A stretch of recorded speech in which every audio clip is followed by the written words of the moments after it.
blood sets in New York. Hold on. Gang, sex, money, murder. I'm sure y'all heard of it. My brother just came home, you know what I'm saying? Then 10, now he free. CJ made a hot song, but the content that he used, that's not his content. In the early 1990s, the East Coast prison system was dominated by the Latin Kings and Netis gangs. African-American inmates who felt oppressed by these dominant gangs decided to create a united front to protect themselves. Two prisoners, Leonard Deadeye McKenzie and Omar O.G. Mac Porty, are credited with forming the alliance that became known as the United Blood Nation in Rikers Island. The UBN was initially created not as a street gang, but as an organization for inmate protection within the prison citadel. The founders adopted the name Bloods to resonate with a notorious street gang of the same name that had been operating in Los Angeles since the 1970s. However, it's important to note that the East Coast Bloods, UBN, and the West Coast Bloods are distinct entities with different codes, structures, and histories. Once the UBN established itself inside prison, its influence quickly spread to the streets. As members were released, they took the Bloods' name, culture, and organization with them, establishing street sets and recruiting new members. Over time, the UBN became deeply involved in criminal activities outside prison, including drug trafficking, robbery, and violent crime. Today, the NY Blood Sets are one of the most notorious and widespread street gangs on the East Coast of the United States. Their influence extends from New York City through various other East Coast cities, and they remain a major player in the world of organized street crime. At number 5, we have Sex, Money, Murder. Blood. It wasn't real till my man touched it. Peter Rollock. Home of the murder gang, sex, money, murder. I'm sure y'all heard of it. Once he touched it and being his realness, it transcended to the street. It was okay to be a Blood. I think the first real set that was really out on the streets and really flagging and really going wild was Sex, Money, and Murder. Originating in the Soundview region of the Bronx, New York, the street organization known as Sex, Money, Murder established its roots. Peter Rollock, also known as Pistol Pete, after a period in Rikers Island where he encountered a UBN leader, O.G. Mac, aligned the gang with the original sets of the United Blood Nation, UBN. UBN marked the genesis of the Bloods on the East Coast, particularly in New York. The formation of the gang can be credited to Greg Stone, nicknamed Grog, from the Soundview Houses, and Xavier, often referred to as X, from the Bronx River Houses, both of which are public housing developments managed by the NYCHA.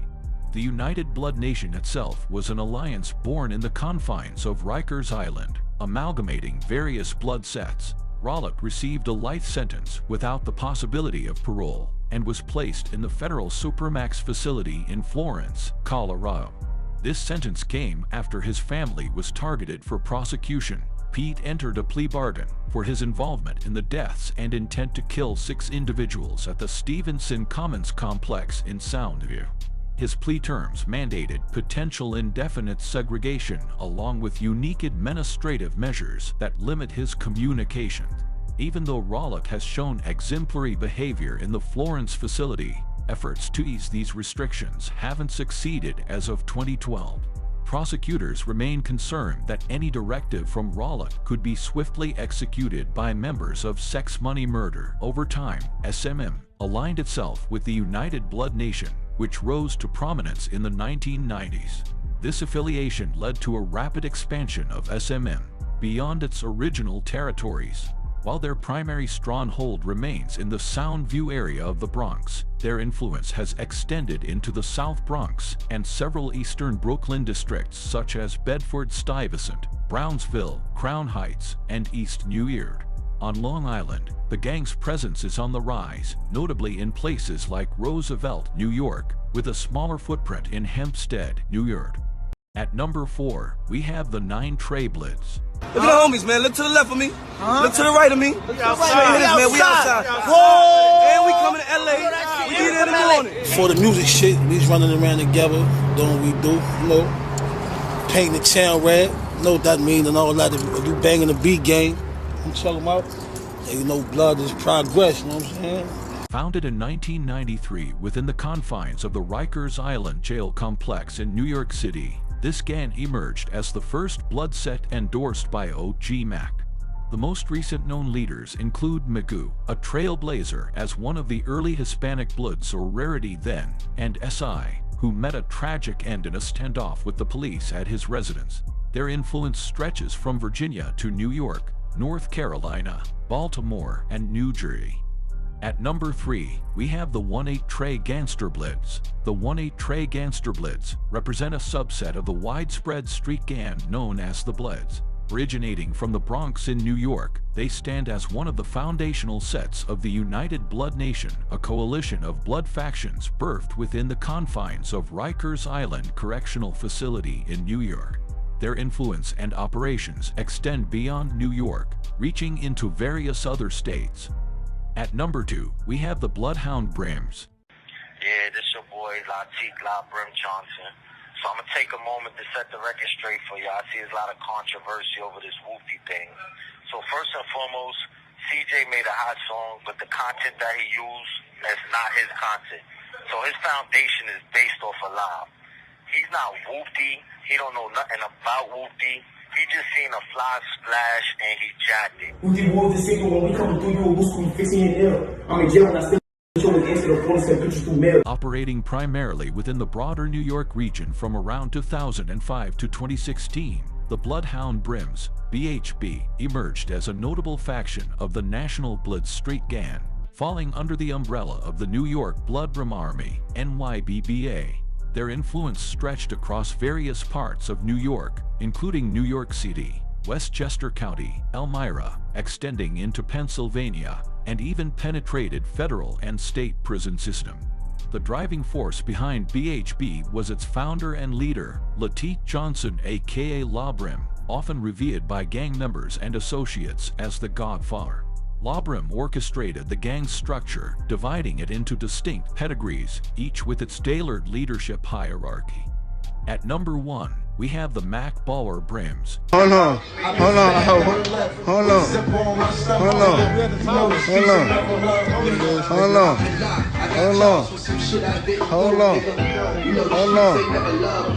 on, hold on. Seide America.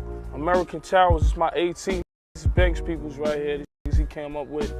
Take on the road, you know what I'm saying?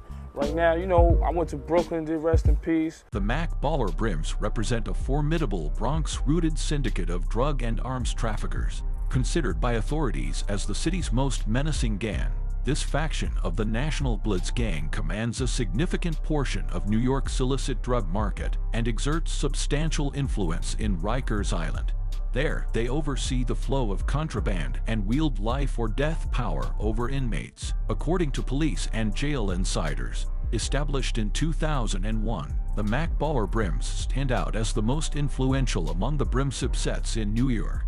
Their growth and clout have led to internal divisions and conflicts with other blood factions. Also known as the MAB family, their primary base is in the Morrisania area of the Bronx. Yet, their influence extends citywide, notably into Brooklyn and Staten Island, as well as regions beyond, including upstate New York and New Jersey. At the helm of the group stands Larry O. Calderon, a 37-year-old Bronx native with a criminal history, having spent a combined 17 years in state prison over 2 separate terms. Currently, he faces a life sentence for the alleged murder of a lower-ranking soldier. Within the MAB Brims, he's often referred to as the Godfather or Don. Alongside him, his chief lieutenant, Eli Rios, 38, who is serving a life sentence for a separate homicide, holds significant influence. Together, they maintain a comprehensive presence in both state and city correctional facilities, spearheading a commission reminiscent of mafia hierarchies. This governing body oversees internal decisions, including authorizing acts of violence against adversaries and those perceived as disloyal, as per insights from a lead investigator on the gang. A law enforcement insider described them as the undisputed leaders in the city. They noted their numbers surpass any other Bloods faction. Their hallmark traits are their high level of organization, sheer brutality, and immense power. Their reputation is such that other gangs tread lightly around. Official records indicate a membership of over 525, but the true figure is believed to be significantly higher. The MAB Ballers have also distanced themselves from the New York Brim Alliance, an association of several related factions. The gang structure is bifurcated, with distinct divisions for financial operations and enforcement, known as the money and murder units respectively.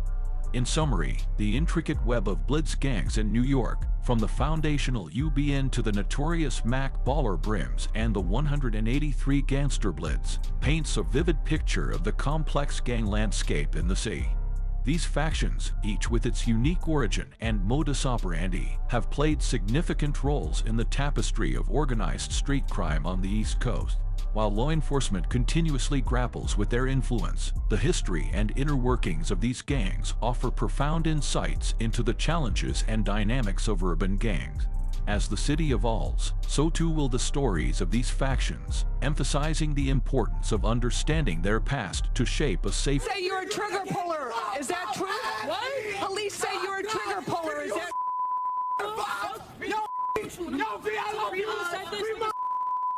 that he believes these 17 alleged gang members are behind.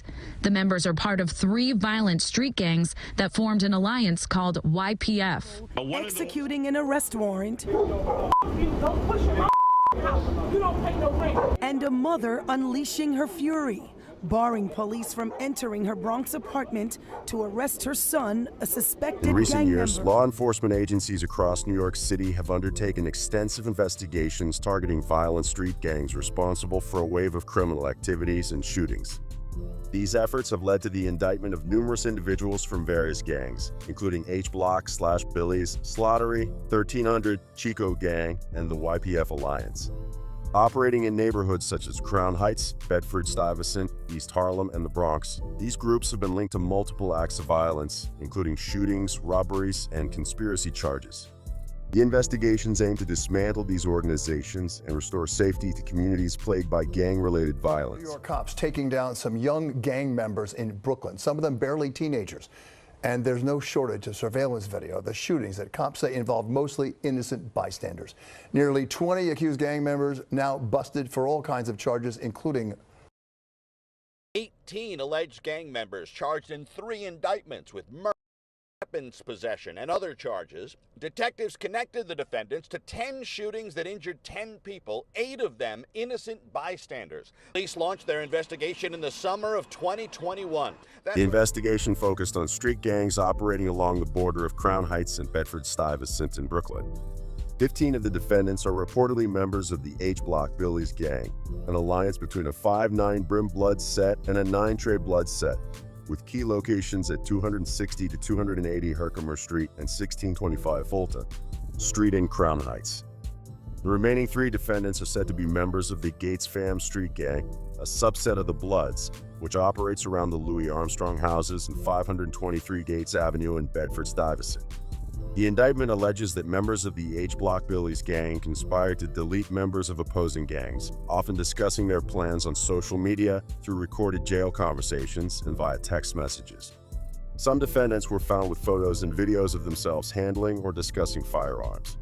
Between August 2021 and the date of the indictment, the defendants are accused of carrying out numerous shootings and acts of violence to maintain control over their territory and assert dominance over rival gangs. According to the indictment, the alleged conspiracy began in August 2021 with a series of 3 shootings by H Block Billy's members within a 2-hour span. These incidents resulted in the deletion of 16-year-old Yaquan Gaz, a member of Gates Fam, and injuries to 3 others, including an innocent bystander mistaken for a rival. The second deletion cited in the indictment occurred on June 25, 2022, when 16-year-old Nashawn Campbell, an associate of a rival gang, was fatally shot in Brownsville's Dr. Green playground. H Block members Nishon Perry, Demetri Genjax, and Isaiah Charles are charged in connection with this incident, allegedly targeting Campbell while searching for rival gang members. The indictment further details several additional shootings carried out by H Block Billy's members. On April 12, 2022, Malcolm Davis and Shamari Griffith allegedly left their base at 260 Herkimer Street and traveled to 471 Gates Avenue, where they reportedly opened fire, injuring 3 bystanders. The victims included a 29-year-old man who sustained a spinal cord injury, a 42-year-old man with a graze wound, and a 45-year-old man with a gunshot wound to the thigh. On August 18, 2022, in Folk Nation gang territory, defendants Perry and Jamori Foster allegedly opened fire on a vehicle occupied by 4 people, shattering windows and causing damage, though no injuries were reported. On August 21, 2022, Charles Genjax and another unidentified individual allegedly opened fire on a crowd during a video shoot for a rapper associated with a rival gang, Lincoln Fam. The shooting resulted in a leg injury to a videographer and damage to several cars in the area. The indictment also mentions an incident on October 2, 2023, when Gates Fam member David Robinson allegedly attempted to run over H Block member Michael Hammond with his vehicle. After crashing into a city bike rack and knocking down a fire department pole, Hammond reportedly fired shots at Robinson's vehicle, striking him in the shoulder. Police called the takedown of some of the most violent gang members they've ever seen. All right, Lisa Evers joins us now with her exclusive look with the NYPD. Lisa. Well, Steve and Natasha, we had that firsthand look at how the NYPD is bringing alleged gang members who terrorize their own community to justice. And now the Bronx DA says they've been charged in a 176-count felony indictment.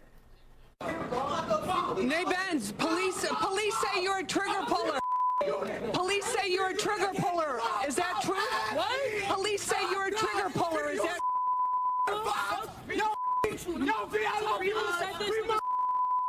The targets are 20 members of the Slattery Gang based out of Slattery Playground in the Fordham section of the Bronx.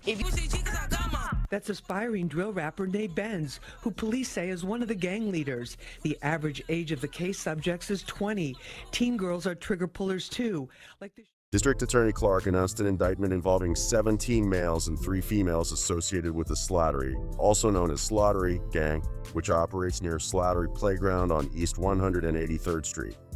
The 176-count indictment includes charges of second-degree conspiracy, attempted deletion in the second degree, first-degree robbery, first-degree assault, second-degree criminal possession of a weapon, attempted gang assault in the first degree, second-degree robbery, and other related offenses. The charges stem from an 18-month investigation conducted by the Bronx District Attorney's Violent Criminal Enterprise Bureau and the NYPD Gun Violence Suppression Division. The investigation alleges that members of the gang conspired to possess firearms and commit violent acts against rival gang members between June 15, 2020 and June 27, 2024. This period included 14 shooting incidents, a violent altercation involving a sharp object inside Bronx Supreme Court, a carjacking at gunpoint, a stabbing, and multiple instances of illegal gun possession. The investigation revealed that members of Slattery use social media platforms, particularly Instagram and Facebook, to threaten rival gangs and promote their activities. They also posted drill rap videos on YouTube, where they boasted about various shooting incidents and mocked deleted rivals.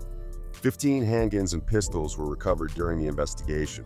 One of the incidents occurred on June 18, 2020, when defendants Nazim King and Darren Williams allegedly ran toward a group of people playing cards at Morris Avenue and East 184th Street. King reportedly fired at least 6 shots, injuring 3 individuals who were not involved in gang activity. Shortly after the incident, Williams was shot by members of a rival gang, and King allegedly fired multiple shots in retaliation. Another incident took place on July 11, 2020, when King and Phoenix Charlie reportedly went to East 194th Street and Briggs Avenue. Charlie allegedly fired 4 shots intended for a rival, but instead struck a bystander. On January 27, 2023, Charlie and others encountered members of a rival gang in the Bronx Hall of Justice, outside the youth part on the 5th floor.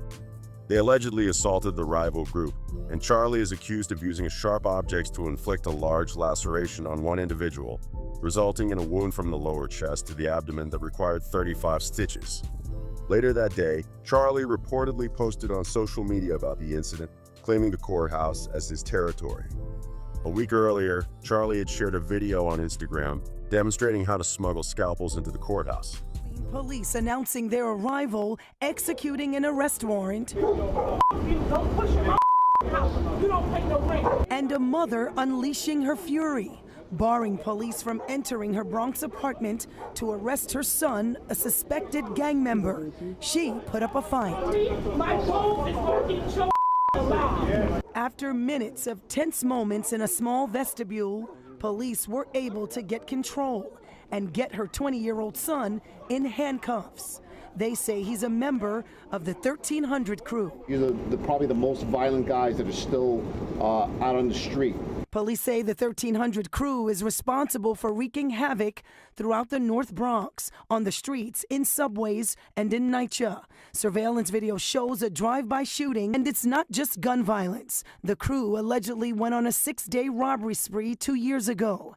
They brutally attacked an off-duty officer while he was on a morning jog. I have so much pain, in my back, my shoulder, my head. Pix 11 News spoke exclusively with Officer Mohammed Chaudhry after he was released from the hospital. According to the prosecution, alleged members and associates of the 1300 gang, reportedly named after 213th Street, have been charged in connection with 6 shooting incidents that occurred in or near the Gun Hill section of the Bronx between April and September 2022. Defendants Kaishawn Johnson, Dreshawn Lucas, and Omari Connor were arraigned before Bronx Supreme Court Justice Seide in late July and early August 2024. All 3 were remanded into custody, with Johnson and Lucas scheduled to appear in court again on October 4, 2024, and Connor due back on August 15, 2024. The nearly 2-year investigation, led by the Bronx District Attorney's Office, Violent Criminal Enterprise Bureau, and the NYPD Criminal Enterprise Investigation Section, began following the violent robbery of off-duty NYPD officer Mohammed Chaudhry, who was jogging in Castle Hill. During the robbery, Chaudhry was knocked to the ground, punched, and kicked, resulting in severe injuries that left him hospitalized for over 2 weeks and caused life-altering harm. 3 defendants in the 1300 indictment, Jordan Sewell, Ashawn Logan, and Matthew Pinnock, have pleaded guilty to first-degree assault and additional charges related to the Chaudhry incident. 2 have been sentenced to 7 years in prison, while the third awaits sentencing. On April 12, 2022, one of the defendants reportedly boarded an empty bus and pursued a group of people after disembarking. He allegedly fired multiple shots on East 225th Street, one of which struck a 15-year-old girl in the leg as she exited the bus. On April 26, 2022, another defendant allegedly opened fire in front of 3491 Baychester Avenue, a heavily crowded area, while chasing an individual. On August 17, 2022, 13 defendants allegedly gathered at Matthew Pinnock's residence before executing 2 drive-by shootings targeting rival gang members. 4 of them reportedly left the home around midnight carrying at least 3 firearms and fired multiple shots at a residence on Fish Avenue. They then proceeded to another location on Crotona Avenue and fired at an individual. On August 23, 2022, 5 defendants, suspecting a rival gang member was near one of their homes, allegedly went to Grote Street and Prospect Avenue and opened fire. During the incident, a 73-year-old woman was struck by a bullet in her left leg while sitting outside a building, resulting in life-altering injuries. On August 27, 2022, 1 defendant attended a candlelight vigil at the Parkside houses for a deletion victim. Upon spotting a rival gang member, he allegedly fired a shot at the individual and then discarded his firearm. He was apprehended after a foot pursuit. According to the indictment, on September 9, 2022, Garcia, 19, allegedly engaged in an altercation with a rival gang member after school. He then reportedly communicated with Johnson, 23, and instructed him to retrieve a firearm from an apartment on Fish Avenue.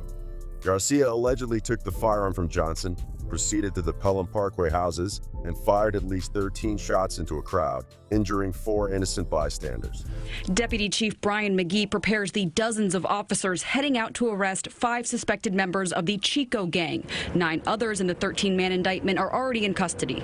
They're a violent gang. Their main motive is just to benefit the gang by violence. We ride along with the squad to the Wagner houses, where they go into one apartment building with shields and rams. As some detectives keep lookout at the exits, the squad steps into the dark stairwell. There are so many good people out of the Wagner houses, and it's the small amount of people doing the crime and the violence out there. Back at the precinct, police also bring in 20-year-old Melvin Williams, who was arrested at the second search warrant location. Innocent, like that's all I gotta do, stop innocent. This case. More than a dozen individuals associated with an East Harlem street gang have been indicted as part of a major operation conducted by law enforcement and prosecutors. The group, identified as the Chico Gang, has been accused of engaging in violent activities in 2 public housing projects since 2018. The indictment, which charges 13 members, alleges involvement in a series of violent acts, including shootings that injured a dozen people. among them 4 uninvolved bystanders, including a 12-year-old child. According to the indictments, the Chico Gang operated primarily out of the Wagner Houses public housing complex, with much of the violence directed at a rival group in the nearby Jefferson houses.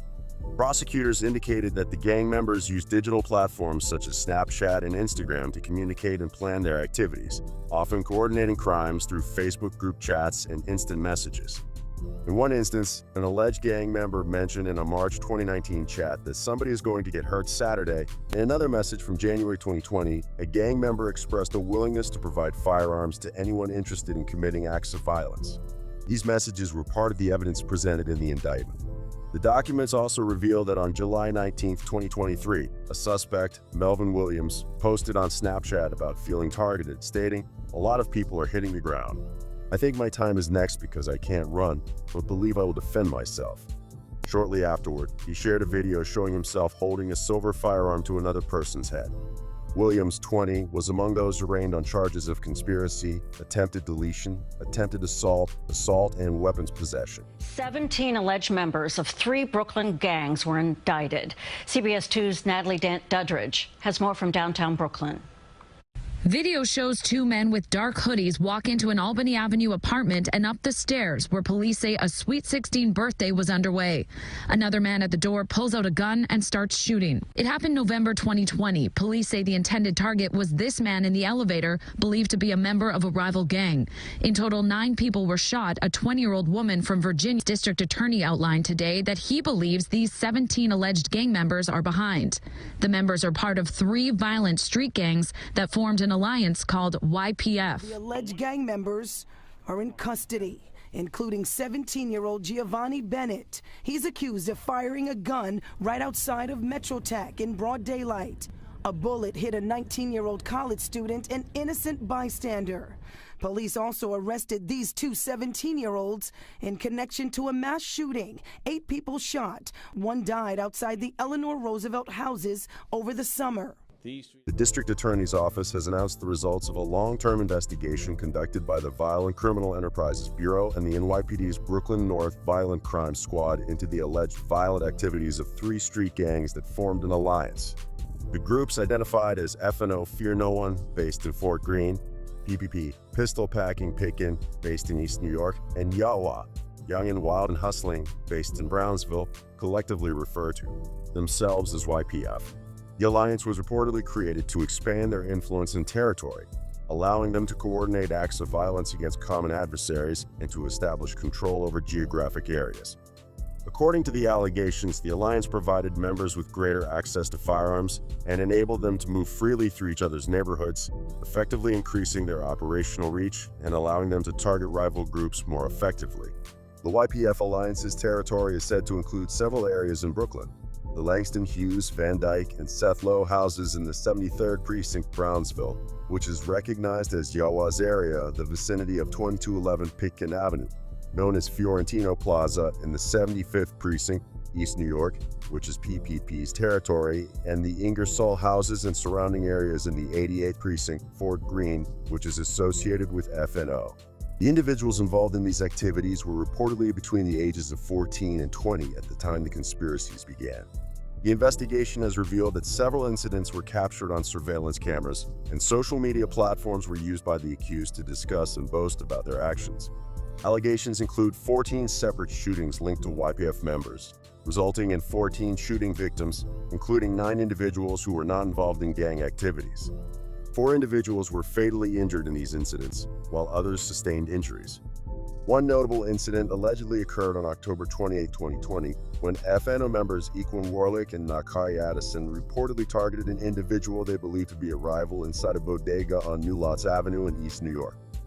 During the altercation, 18-year-old college student Sherrod McCoy, who was not affiliated with any gang, was chased and subsequently deleted by Warlick outside the bodega.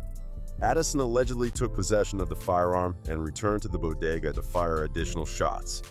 Another incident took place on November 22, 2020, when it is alleged that George Risher Jr., Warlick, and at least 2 others traveled to East New York for a birthday party where perceived adversaries were expected to be present. The group allegedly fired at individuals near the venue, resulting in one person being struck in the leg and property damage. The situation escalated as the group pursued their perceived rivals to another location, where multiple shots were fired, resulting in the deletion of 20-year-old Digiona Long, a visitor from Virginia, and injuries to 5 other individuals. On September 21, 2021, another incident allegedly occurred involving FNO members at the Metrotech Mall in downtown Brooklyn.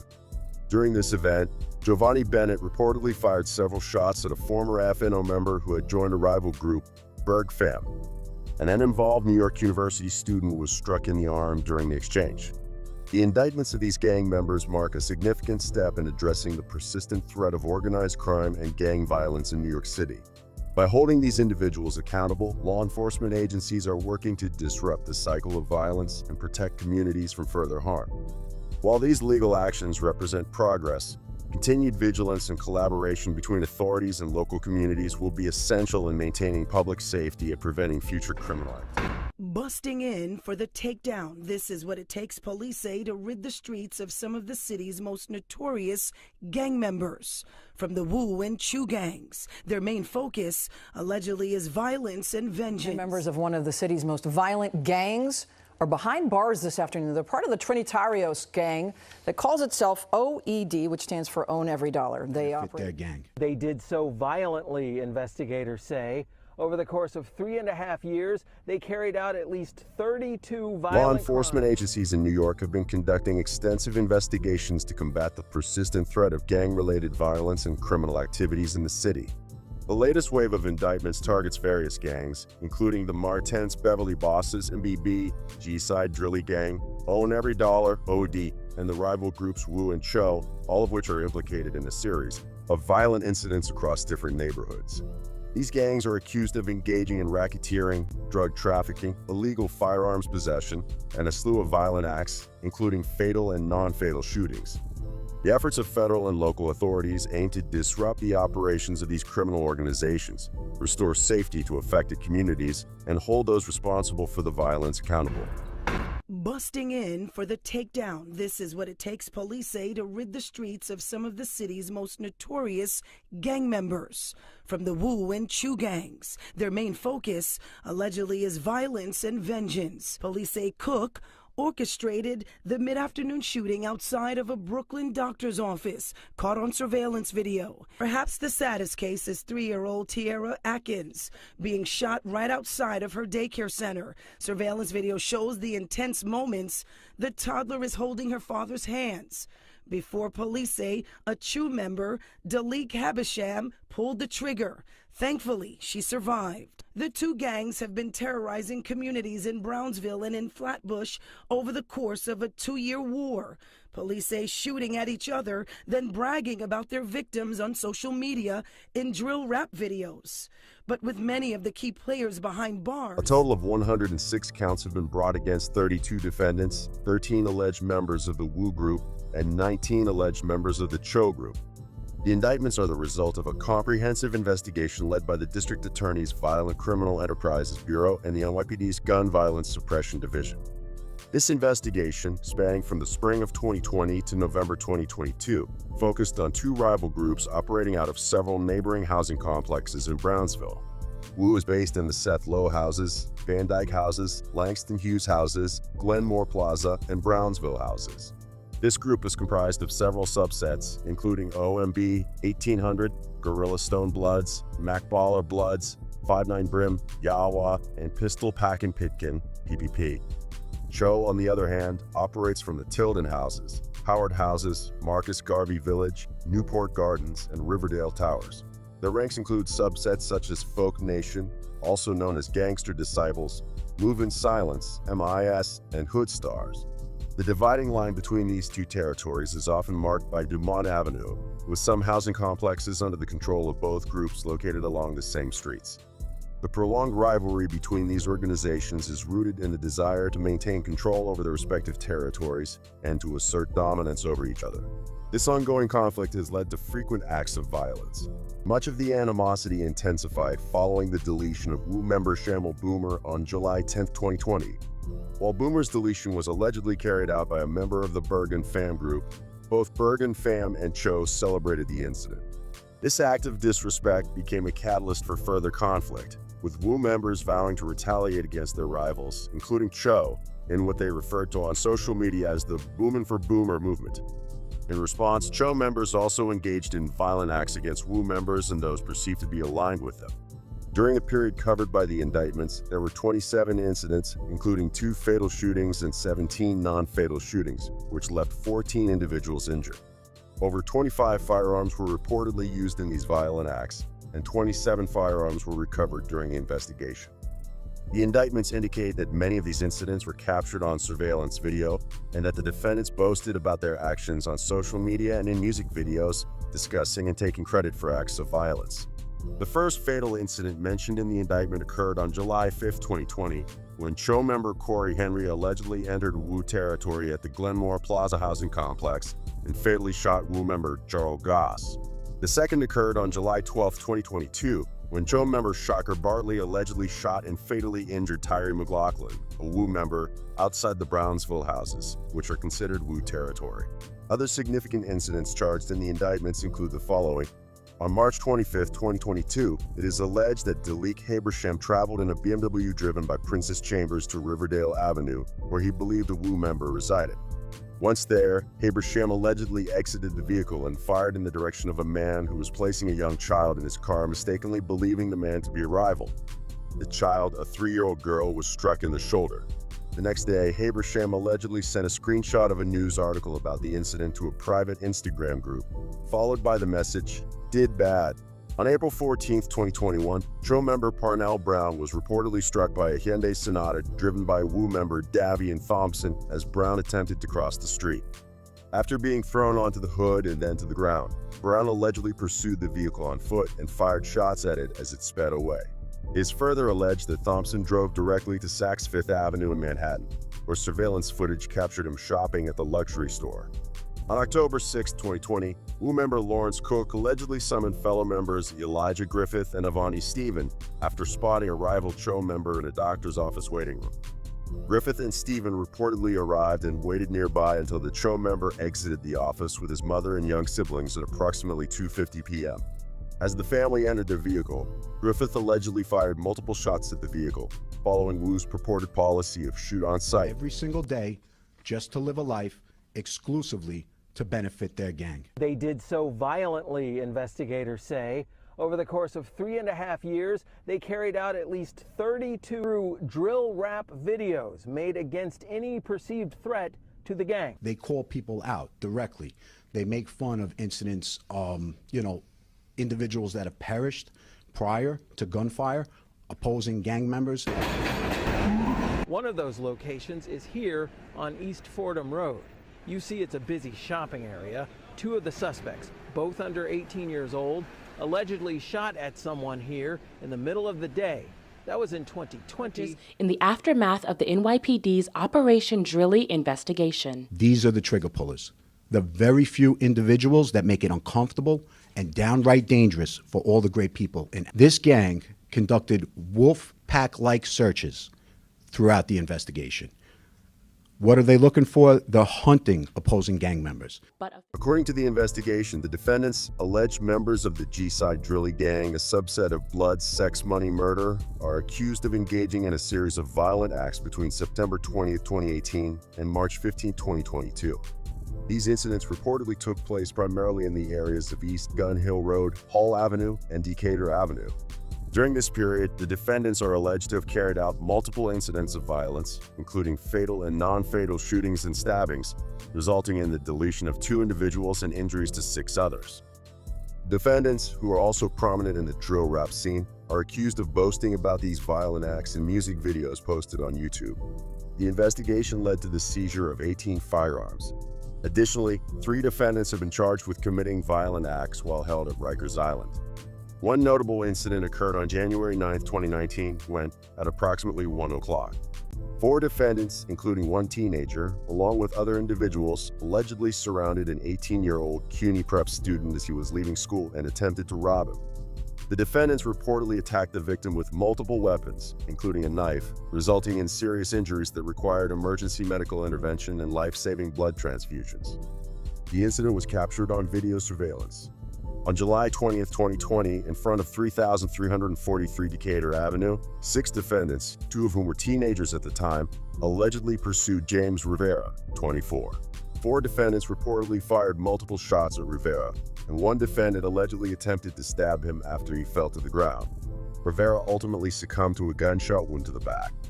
On September 29, 2020, at approximately 2 o'clock, 2 juvenile defendants allegedly fired shots at their intended target in a busy commercial area near a subway station on East Fordham Road, putting the lives of numerous bystanders, including children, at risk. Fortunately, no injuries were reported. On April 25, 2021, inside the Robert Ann Devorance Center on Rikers Island, 3 defendants are accused of assaulting a rival group member. Another incident occurred on March 17, 2021, when 4 defendants reportedly entered an apartment on Hull Avenue and allegedly shot Delilah Vasquez, 20, at close range. Surveillance footage shows the defendants entering and leaving the building. On June 28, 2021, at approximately 10 o'clock, 2 defendants allegedly fired multiple shots at their target in front of 3573 DeKalb Avenue. The shooting resulted in injuries to 3 uninvolved bystanders, a 66-year-old woman, a 39-year-old man, and a 31-year-old man. On the evening of October 22, 2021, 2 defendants reportedly waited outside a barber shop on East Gun Hill Road for about 15 minutes before entering and allegedly firing multiple shots at their intended target. The individual, who was getting a haircut at the time, attempted to take cover but was struck in the stomach and leg. He was transported to the hospital and survived the injuries.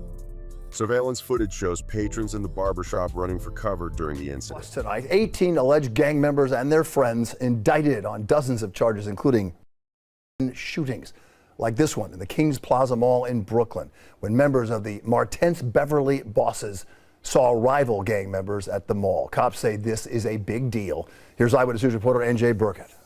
The Kings Plaza Mall, 5:30 in the afternoon.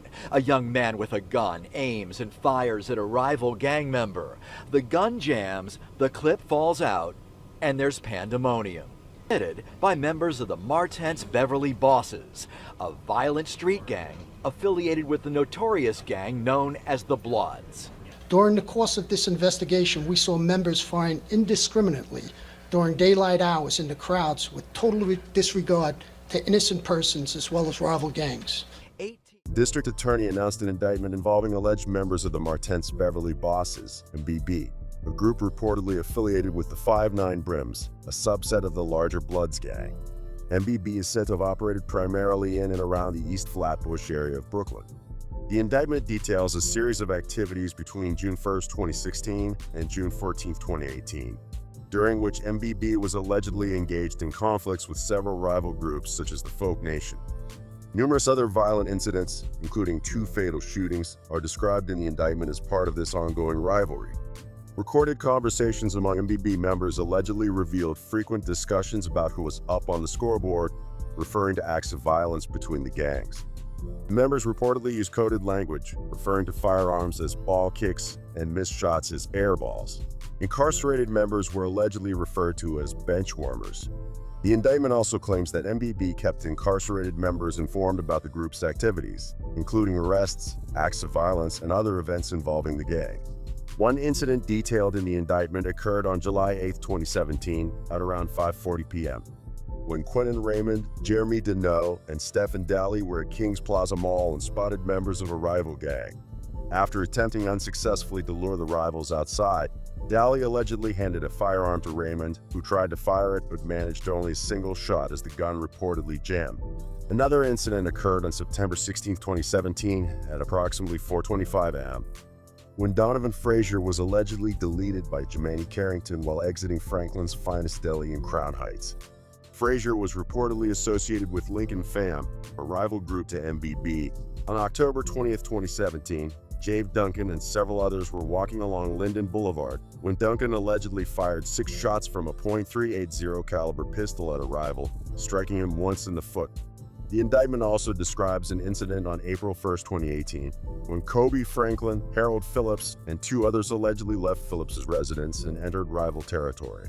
Franklin is accused of carrying the firearm to and from the scene, while Phillips is alleged to have used it to delete Jerome Spence, a 26-year-old construction worker. 10 members of one of the city's most violent gangs are behind bars this afternoon. They're part of the Trinitarios gang that calls itself OED, which stands for Own Every Dollar. They operated mainly in Washington Heights, also in the Bronx, though, and Queens. They're charged with narcotics conspiracy.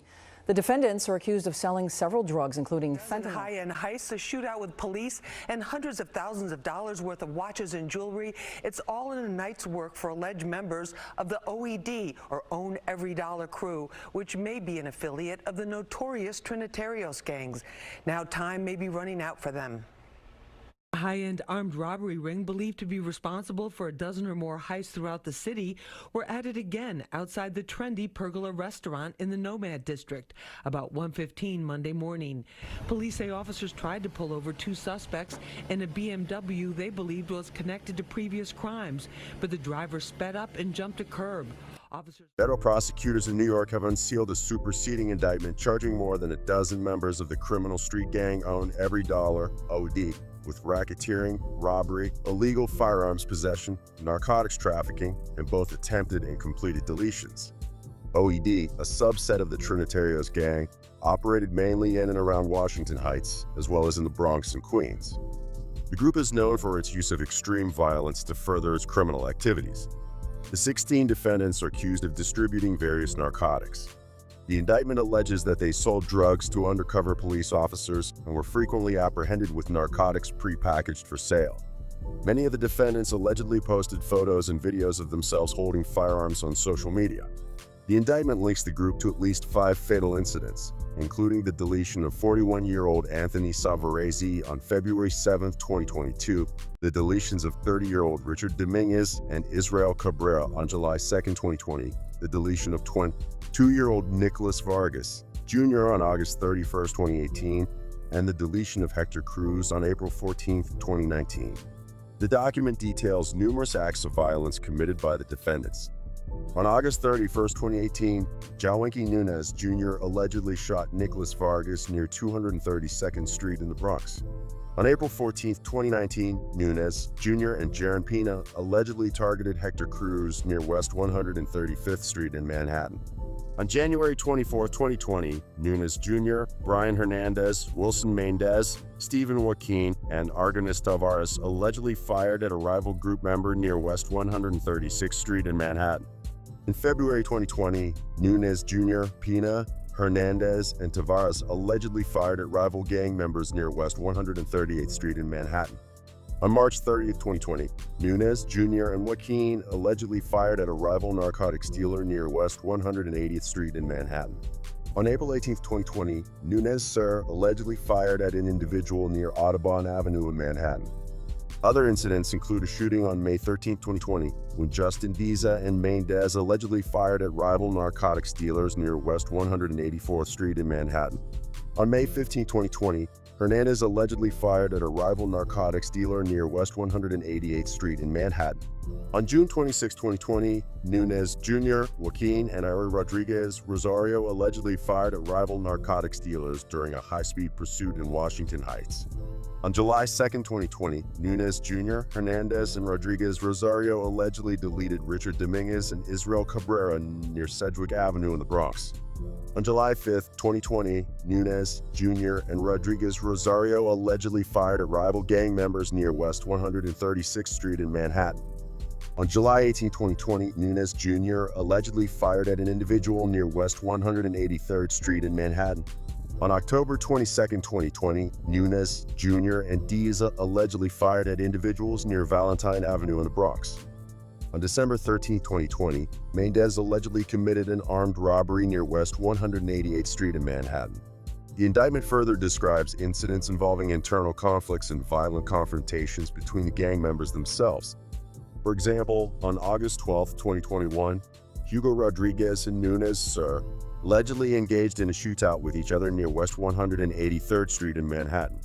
In August 2021, Diza allegedly committed an armed robbery near West 28th Street in Manhattan. In September 2021, Diza allegedly attempted another armed robbery near the FDR Drive in Manhattan and, along with Mendez, committed an armed robbery in Queens. On January 22, 2022, Nunez Jr., Pina, Trey, and Joaquin allegedly committed an armed robbery and fired shots at several individuals near West 145th Street in Manhattan. On February 7, 2022, Mayor Van X Rodriguez allegedly deleted Anthony Savarese near Andrews Avenue in the Bronx. On February 14, 2022, Hugo Rodriguez and Trey allegedly committed an armed robbery near West 203rd Street in Manhattan. Finally, on March 4, 2022, Nunez Jr. and Trey allegedly fired at a rival gang member near Dyckman Street in Manhattan. The indictments of these gang members represent a significant step forward in addressing the challenges posed by organized crime and gang violence in New York City. By bringing these individuals to justice, law enforcement agencies are working to dismantle dangerous networks and protect communities from further harm. While these legal actions mark progress, sustained efforts and community engagement will be crucial in maintaining safety and preventing future criminals. 5 gang indictments in New York City. Abdullah, how will you plead to the charges? Alleged Fivesley gang leader Abdullah Zika and other alleged accomplices were taken out of the 50th precinct in the Bronx. Williams is just one of 32 people charged with various counts of murder, attempted murder, conspiracy, and assault in an investigation that goes back nearly 3 years. They were brought into the 111th precinct to be charged in this major gang conspiracy case. New York City, with its vibrant culture and diverse population, has always been a melting pot of various influences. However, the city's underbelly reveals a darker side, marked by gang rivalries and violent confrontations. Recent indictments have brought to light the activities of several gangs operating within the city's boroughs. From the streets of Brooklyn to the parks of Queens, these gangs have left an indelible mark on the communities they inhabit. This report dives into 5 significant gang-related indictments that have recently rocked New York City, shedding light on the individuals involved, their alleged crimes, and the broader implications for the city's safety and security. At number 5, we have the Fivesley Gang. Abdullah, how will you plead to the charges? Alleged Fivesley gang leader Abdullah Zika and other alleged accomplices were taken out of the 50th precinct in the Bronx to face a judge on multiple felony charges ranging from armed robberies to attempted murder. In a significant development, the Bronx District Attorney, in collaboration with the police commissioner, has unveiled charges against 12 individuals believed to be members of the Fivesley crew. These charges encompass a range of violent crimes, including murder, attempted murder, conspiracy, and more, casting a shadow over the Bronx's safety. The Fivesley crew, an offshoot of the Bloodhound Brims gang, has been linked to a series of violent incidents across the Bronx. Disturbingly, many of these acts of violence took place in broad daylight, heightening the sense of fear among residents. Among the most harrowing incidents is the tragic death of Ariel Santos, a 32-year-old innocent bystander who was caught in a crossfire near 178th Street and Arthur Avenue. This incident underscores the indiscriminate nature of the gang's violent activities. The accused, all aged between 16 and 22, are believed to be responsible for 23 violent crimes. This tally includes 10 non-fatal shootings and 11 robberies, in addition to the aforementioned murder of Santos. The nature of these crimes paints a grim picture, with the gang targeting vulnerable individuals, including the elderly, cab drivers, and even an on-duty NYS parole officer. In several instances, victims were robbed at gunpoint or knife point, with some facing severe physical assault. 2 particular incidents highlight the audacity of the gang's operations. One involved a shooting near Ho Avenue and East 174th Street, where a mother and her 2 children were dangerously close to the 3 shots fired. Another saw a brazen shootout at 1825 Prospect Avenue, with a staggering 18 shots ringing out. At number 4, we have the Money World, local trap stars, and Never Forget Loyalty Gang indictment. Officials think this could be the largest gang takedown in history in the borough of Queens. Well, Chris, this long-term investigation began with the murder of a promising teen basketball player. Now, nearly 4 years later, NYPD detectives tell us they have dismantled 2 rival gangs who terrorized South Jamaica residents with reckless gunfire, using drill music videos and social media to fuel their beef. Some of the more than 30 suspects were already behind bars in state prison and on Rikers Island for other crimes. They were brought into the 111th precinct to be charged in this major gang conspiracy case. So serious were the safety concerns about the explosive rivalry between the crews known as Money World and their opposition or ops, the local trap stars, that police booked them at separate precincts to keep their family members and associates separated when they showed up. It's pretty much shoot on sight when they see the opposition. In a joint announcement, the Queens District Attorney and NYPD Commissioner unveiled details of a significant gang crackdown, marking one of the largest operations in the history of the DA's office.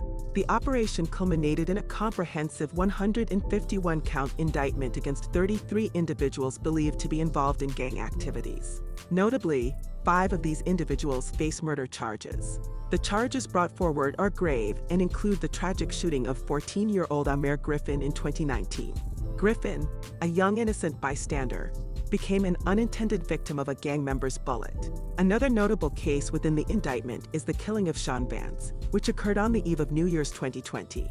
At the heart of this indictment lies a bitter rivalry between Southeast Queens street gangs, Money World on one side and local trap stars coupled with never forget loyalty on the other. The animosity between these factions reached a boiling point following the murder of Amir Griffin in October 2019. Post this incident, the area witnessed a spike in violence, with over 22 reported shootings, one of which was fatal. The feud wasn't just confined to the streets. It spilled over to social media platforms and rap videos. Both factions took to these platforms, brazenly flaunting their violent escapades and ridiculing their adversaries. At number 3, we have the Seide and Seide gang indictment. City, 46, Park Avenue, boys, bro. Gra. Now take this picture of jail. Jail Curry. Picture of jail Curry.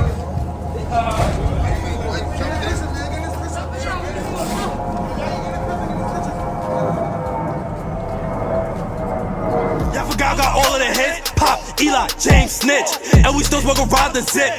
Can't forget the little nasty. I remember I ran in the 6. Walk up, blame it, fuck out the whip. Wow, what the hell is that? United States Attorney for the Southern District of New York, in conjunction with NYPD Commissioner, has unveiled the unsealing of an indictment targeting members of 2 notorious Bronx gangs, Seide and Seide. The spotlight of the indictment shines on several individuals, including Kevin Perez, known by his alias K-Flock, Devin Mason, Irvin Beeman, Nicholas Johnson, Sean Smith, and Jossie Castro, all affiliated with the Seide gang. From the Seide gang, Ishaya Rosen and Michael Gant have been implicated in a superseding indictment. The charges encompass a range of criminal activities, notably racketeering, conspiracy, and other violent offenses. A standout charge is against Perez aka K-Flock, who is accused of orchestrating the gang-related assassination of Oscar Hernandez on December 16, 2021, in Hamilton Heights, Upper Manhattan. The indictment further details charges related to attempted murder and assault with a dangerous weapon, which are tied to a series of 7 shootings that occurred in the Bronx between June 2020 and February 2022. Both gangs, operating predominantly within the 48th precinct in the Bronx, have a track record of violent confrontations with rival street factions. Their audacity is further exemplified by their brazen promotion of their illicit activities on social media platforms and through music that alludes to real-life violent incidents. Their sphere of influence and disputes weren't confined to the Bronx. They extended their reign of terror to Manhattan, resulting in multiple violent confrontations. The gravity of the charges is evident in the potential penalties. Kevin Perez aka K-Flock, for instance, is staring down the barrel of charges that include racketeering conspiracy, murder in aid of racketeering, and use of a firearm resulting in death. If convicted, he could face mandatory life imprisonment or even the death penalty. Devin Mason and Irvin Beeman are also grappling with severe charges, with potential penalties ranging from mandatory minimum sentences of 10 to 20 years to life imprisonment. At number 2, we have the MS13 gang indictment in Long Island. On October 4, 2023, an 11-count indictment was unveiled, targeting 2 reputed members of the notorious MS13 gang, Carlos Humberto Aquino Hernandez, known by the aliases Capricoso and Flaco, and Gerson Hernandez, who goes by several monikers including Stephen Jefferson, Jeffrey, Sirio, Serioso, and Nicio. Despite being part of different cliques within the MS13 gang, the duo faces a slew of charges that underscore the gang's violent and criminal activities. The indictment encompasses a range of offenses, from racketeering in relation to 2 distinct murders to a narcotics trafficking conspiracy. The charges further delve into specifics, including murder, conspiracy to commit murder, firearms offenses, and narcotics trafficking. The first murder, which took place on July 19, 2022, in Uniondale Park, saw the tragic demise of Walter Ochoa. MS13 members believed Ochoa was affiliated with a rival gang and targeted him in a retaliatory strike for the killing of one of their own. The second incident occurred on September 14, 2022, at a McDonald's drive-thru in Hempstead. Surveillance footage from the scene captured the harrowing moments leading up to the murder of Hector Valencia Gomez. The video shows Gomez being pursued by Hernandez and another MS13 associate, culminating in Aquino Hernandez delivering the fatal shot. Beyond these violent acts, the indictment also sheds light on the duo's involvement in a conspiracy to distribute narcotics, specifically cocaine and marijuana, in Long Island. The proceeds from these illicit activities were funneled to bolster the MS13's criminal operations. This indictment is not an isolated event, but is part of a broader federal initiative aimed at neutralizing the MS13 gang. This violent transnational criminal syndicate has its leadership roots entrenched in Central America. Given the gravity of the charges, if found guilty, both Aquino Hernandez and Hernandez could be staring down the barrel of life imprisonment or even the death penalty.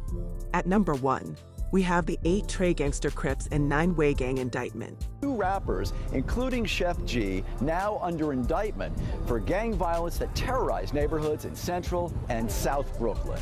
Williams is just one of 32 people charged with various counts of murder, attempted murder, conspiracy, and assault in an investigation that goes back nearly 3 years. These are subjects that woke up and lived every single day with one objective, and that was to benefit the gang, gain clout for the gang.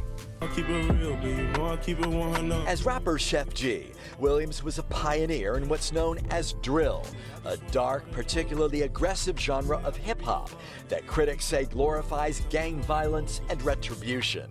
His videos have been viewed hundreds of millions of times. Among those charged is Williams' protege, Tegan Chambers, known as Sleepy Hollow. Yet despite his fame and fortune, or perhaps because of it, investigators say Williams was willing to risk everything. Brooklyn-based rapper Michael Williams, more popularly known by his stage name Chef G, has been implicated in a series of violent incidents that have rocked the borough. Alongside Williams, 31 other individuals have been charged, with the crimes resulting in the tragic death of 1 individual and injuries to 12 others. The individuals charged are believed to be members of the notorious 8 Trey Crips gang and its affiliate, the 9 Ways gang. Their alleged criminal activities span a range of offenses, from shootings and firearm possession to using stolen vehicles in their operations. These acts were primarily targeted at rival gang members, notably from groups such as the Folk Nation Gangster Disciples and ICG Babies. The indictment, which is extensive, encompasses 27 violent incidents, of which 12 are shootings. Brooklyn District Attorney Eric Gonzalez has shed light on Williams aka Chef G dual life. While on one hand, he was a successful rapper, on the other, he allegedly used the proceeds from his music career to further the violent objectives of his gang. There are claims that Chef G incentivized violence by offering monetary rewards and lavish jewelry to those who carried out violent acts on behalf of the gang. One of the most harrowing incidents detailed in the indictment is a mass shooting that occurred on October 21, 2020. Surveillance footage captured Commander Decatu, one of the accused, firing indiscriminately from a vehicle. This act resulted in the death of Theodore Sr., a rival gang member, and injuries to 5 other individuals. In the aftermath of this tragic event, Chef G alleged to have hosted a celebratory dinner in Manhattan, marking the death of Sr. and the injuries sustained by the other victims. Decatu now faces murder charges for his role in the incident. Meanwhile, other members, including Williams and his sister, Crystal Williams, have been slapped with charges of conspiracy to commit murder. During a press briefing, the district attorney underscored the significant role played by Chef G within the gang's hierarchy. He also highlighted the rapper's alleged misuse of his music earnings to perpetuate and escalate gang-related violence in Brooklyn. The recent spate of gang-related indictments in New York City underscores the challenges law enforcement agencies face in ensuring the safety and security of its residents. The intertwining of music, social media, and gang culture has added a new dimension to these challenges. While the indictments represent a significant step in holding those responsible accountable, they also serve as a stark reminder of the ongoing battle against gang violence. The city's resilience and the relentless efforts of its law enforcement agencies are testament to New York's commitment to curbing this menace and ensuring a safer environment for all. Gang, gang, man, y'all know that, man. Free the woo, man, they know that. Man, what's up, man? Whoa! Free the fucking gang, man. Niggas know how this shit go. Whoa! The leader, Latique Johnson, who went by the Pilot, was allegedly calling shots from his jail cell in California. Omar Barry and Josiah Herbert were at the top of the gang's hierarchy on Long Island. Law enforcement seized tens of thousands of dollars from Johnson's commissary account. They say he would collect dues from lower-ranking members. He did that from a jail cell in California. He may or may not have thought he was insulated from prosecution on Long Island. He is not. A total of 31 alleged gang members and associates were arrested. Gang violence and organized crime have long plagued the streets of New York, with notorious leaders emerging from the shadows to control illegal enterprises through fear and brutality. This article explores 5 infamous gang leaders whose reigns of terror have significantly impacted their communities. From the rivalries of street gangs in Queens to the deadly disputes in the Bronx, we delve into the criminal exploits of Christopher Acevedo, Melvy Amador Rios, Latique Johnson, Quandle Smothers, and Andrew Dunn. Their stories highlight the ongoing struggle between law enforcement and gang activity in New York City.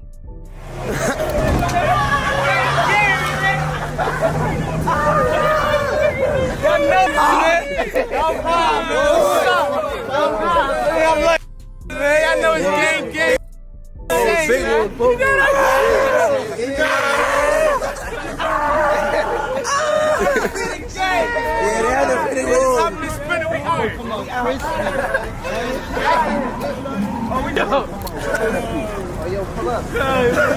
Christopher Acevedo, also known as S.A., is the founder and leader of the Wood City Street Gang, based in the Woodhull neighborhood of Queens, New York.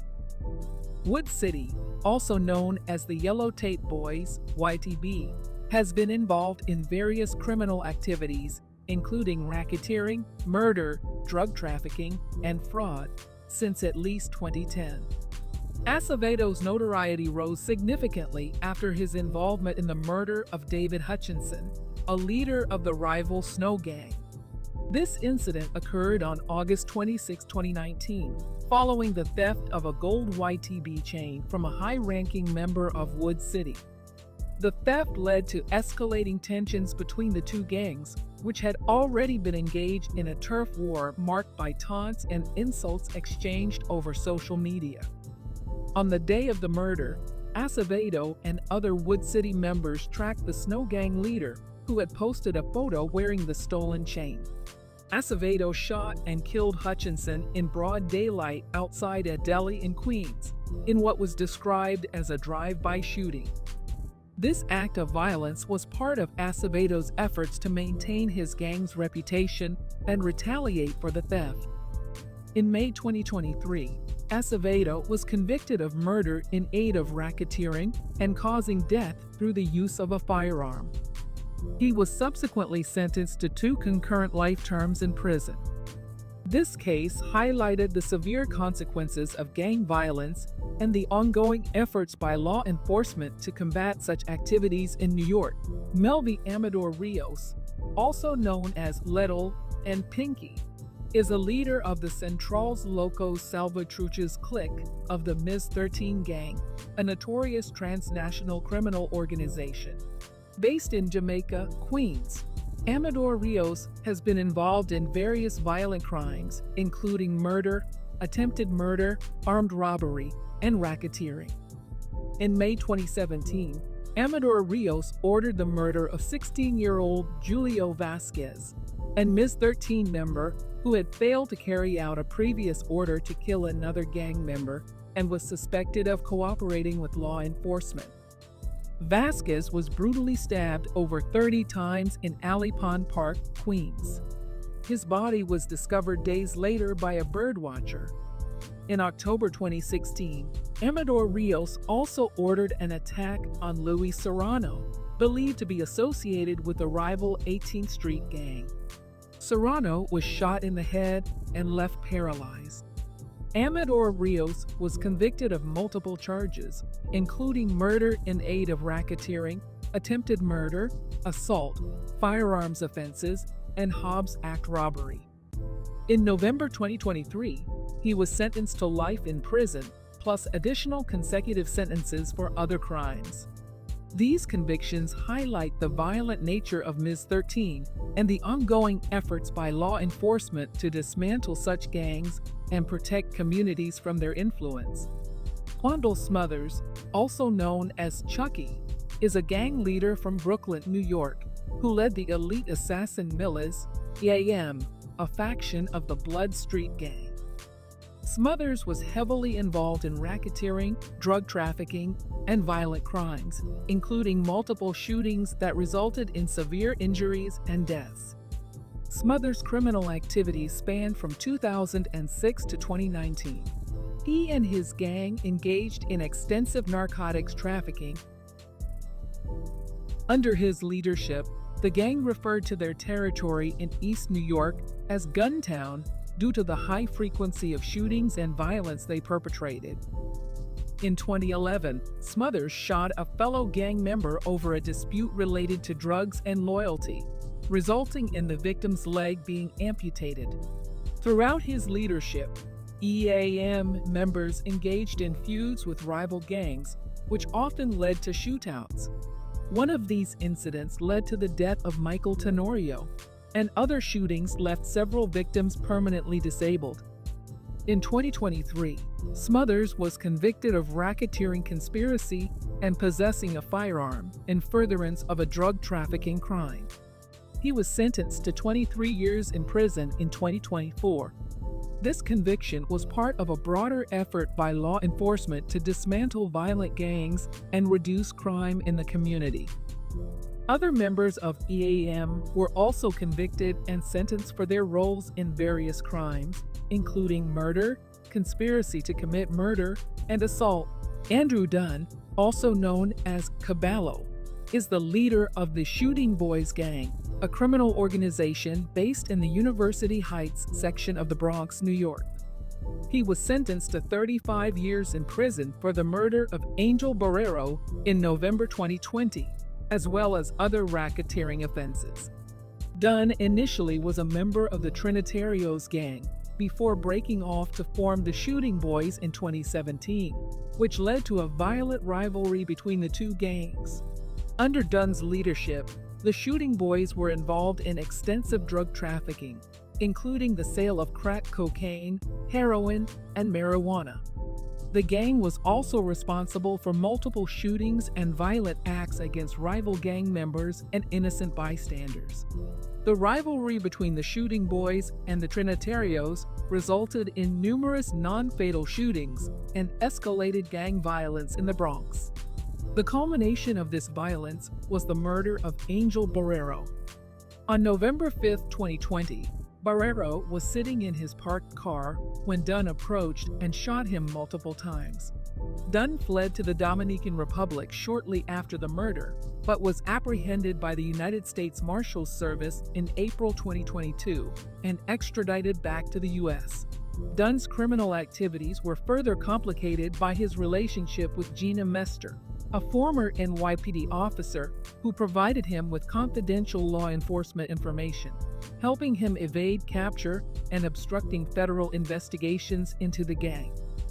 Mester was sentenced to over 5 years in prison for her involvement.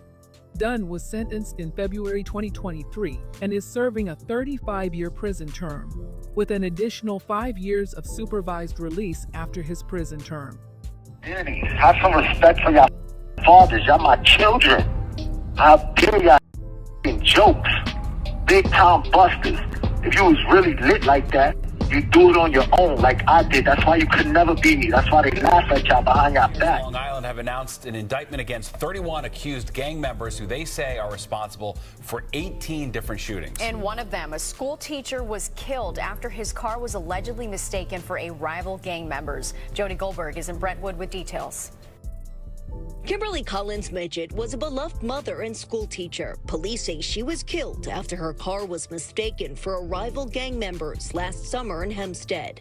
Those responsible are members of the Bloodhound Brims gang, a subset of the Bloods. The leader, Latique Johnson, who went by the Pilot, was allegedly calling shots from his jail cell in California. Omar Barry and Josiah Herbert were at the top of the gang's hierarchy on Long Island.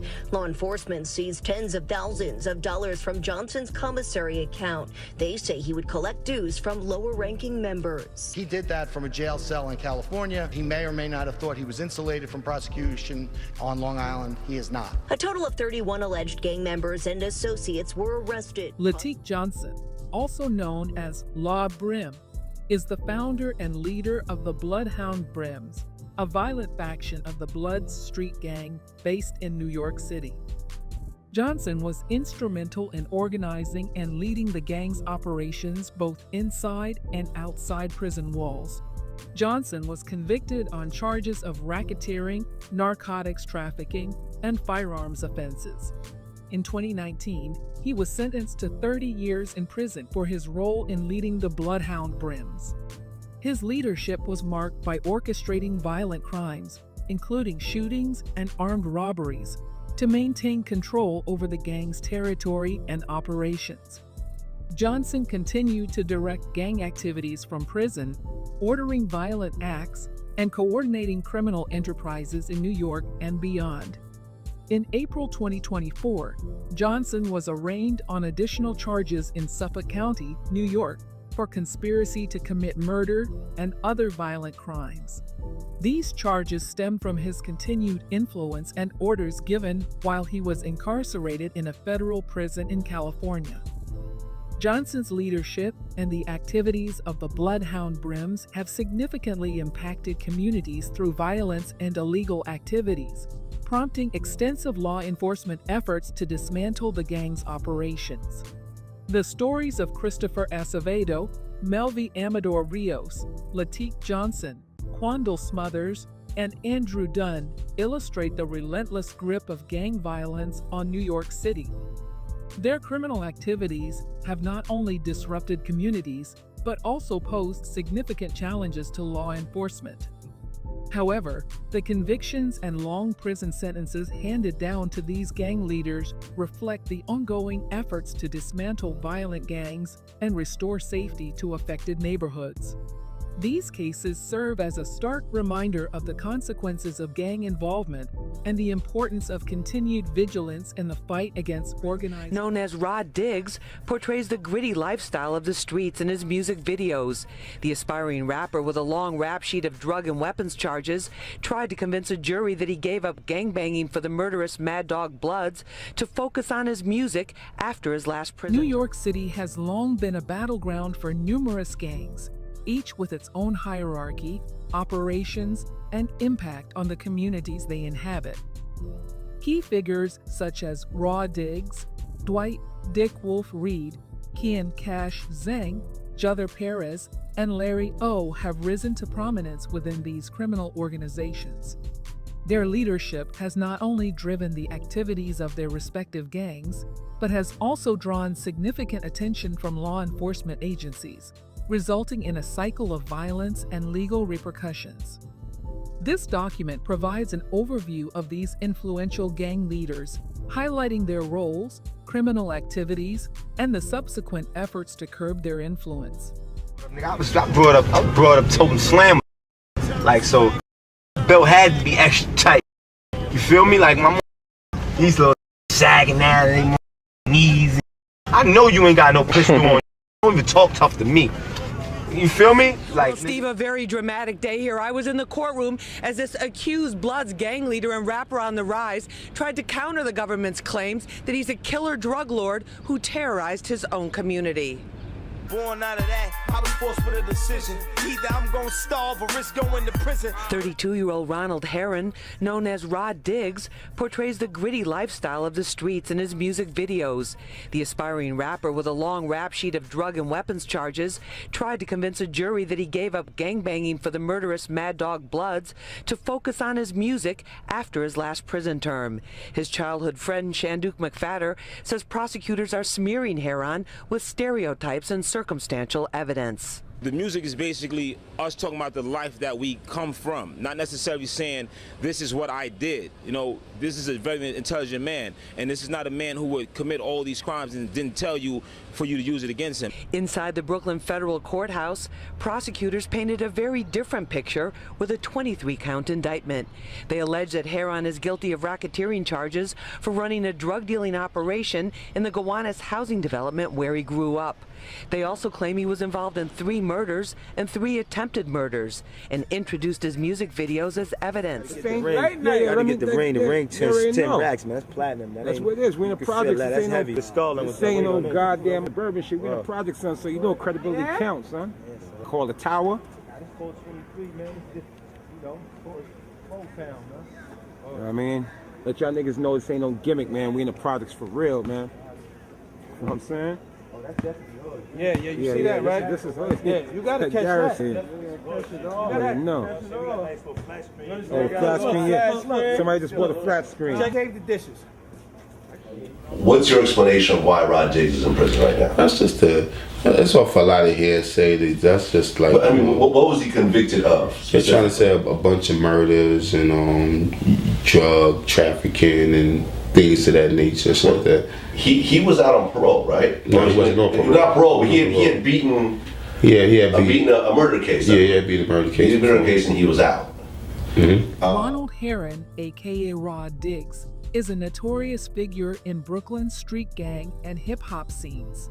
Raised in the Gowanus houses in Boerum Hill, Brooklyn, he rose to prominence as a high-ranking member of the Bloods gang, specifically the murderous Mad Dogs faction.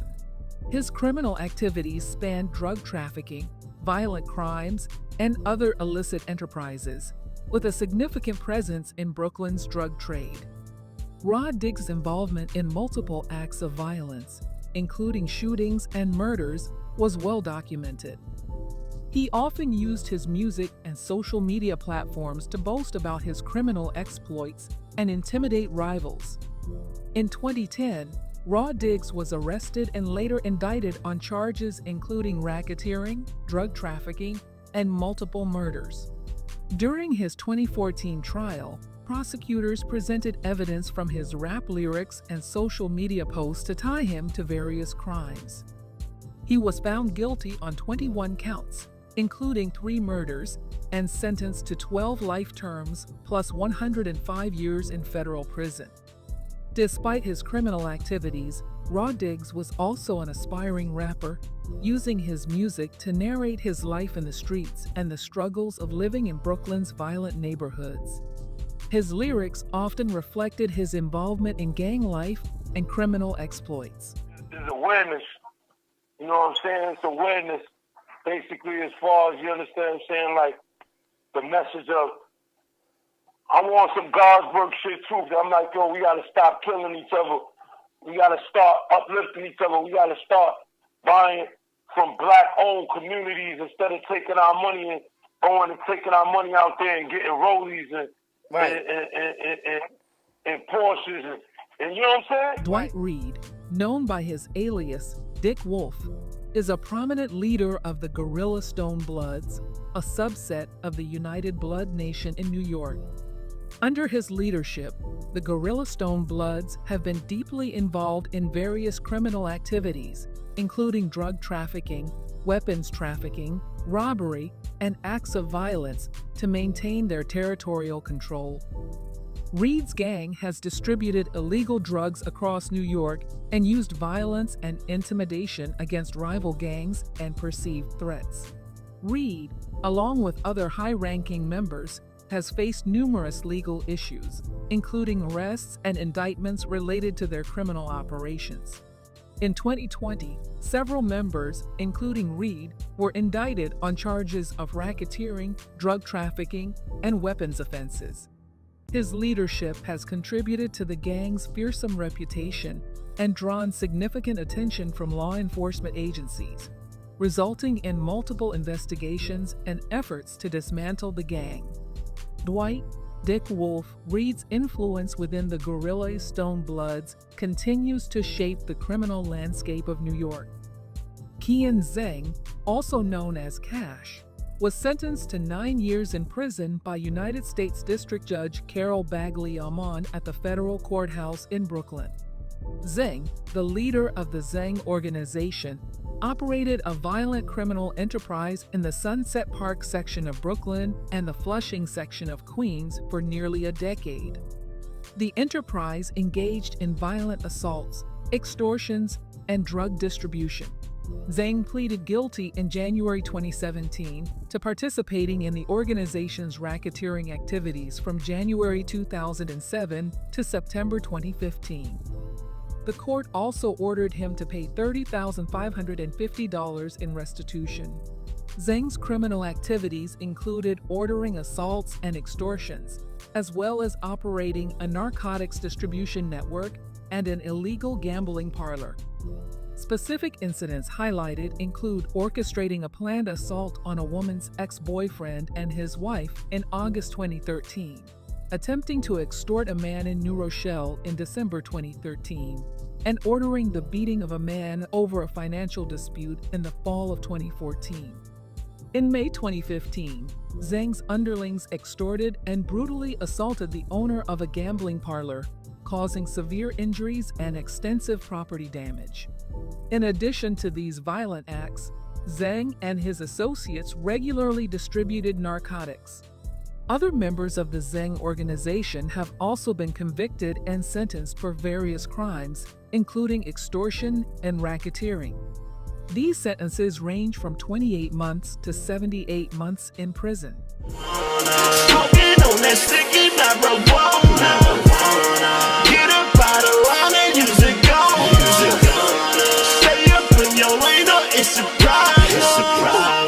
Brother Perez, also known as Jutha or Juhef, was a significant figure within the Young Gunners YG gang in New York City. He rose to prominence as the leader of the YG gang, which is involved in various criminal activities, including drug trafficking, weapons trafficking, robbery, and violent assaults. Perez's leadership in the gang was marked by violent conflicts with rival gangs, such as the Young Flybridge and the OGs. His involvement in gang activities drew the attention of law enforcement, leading to multiple arrests and legal issues over the years.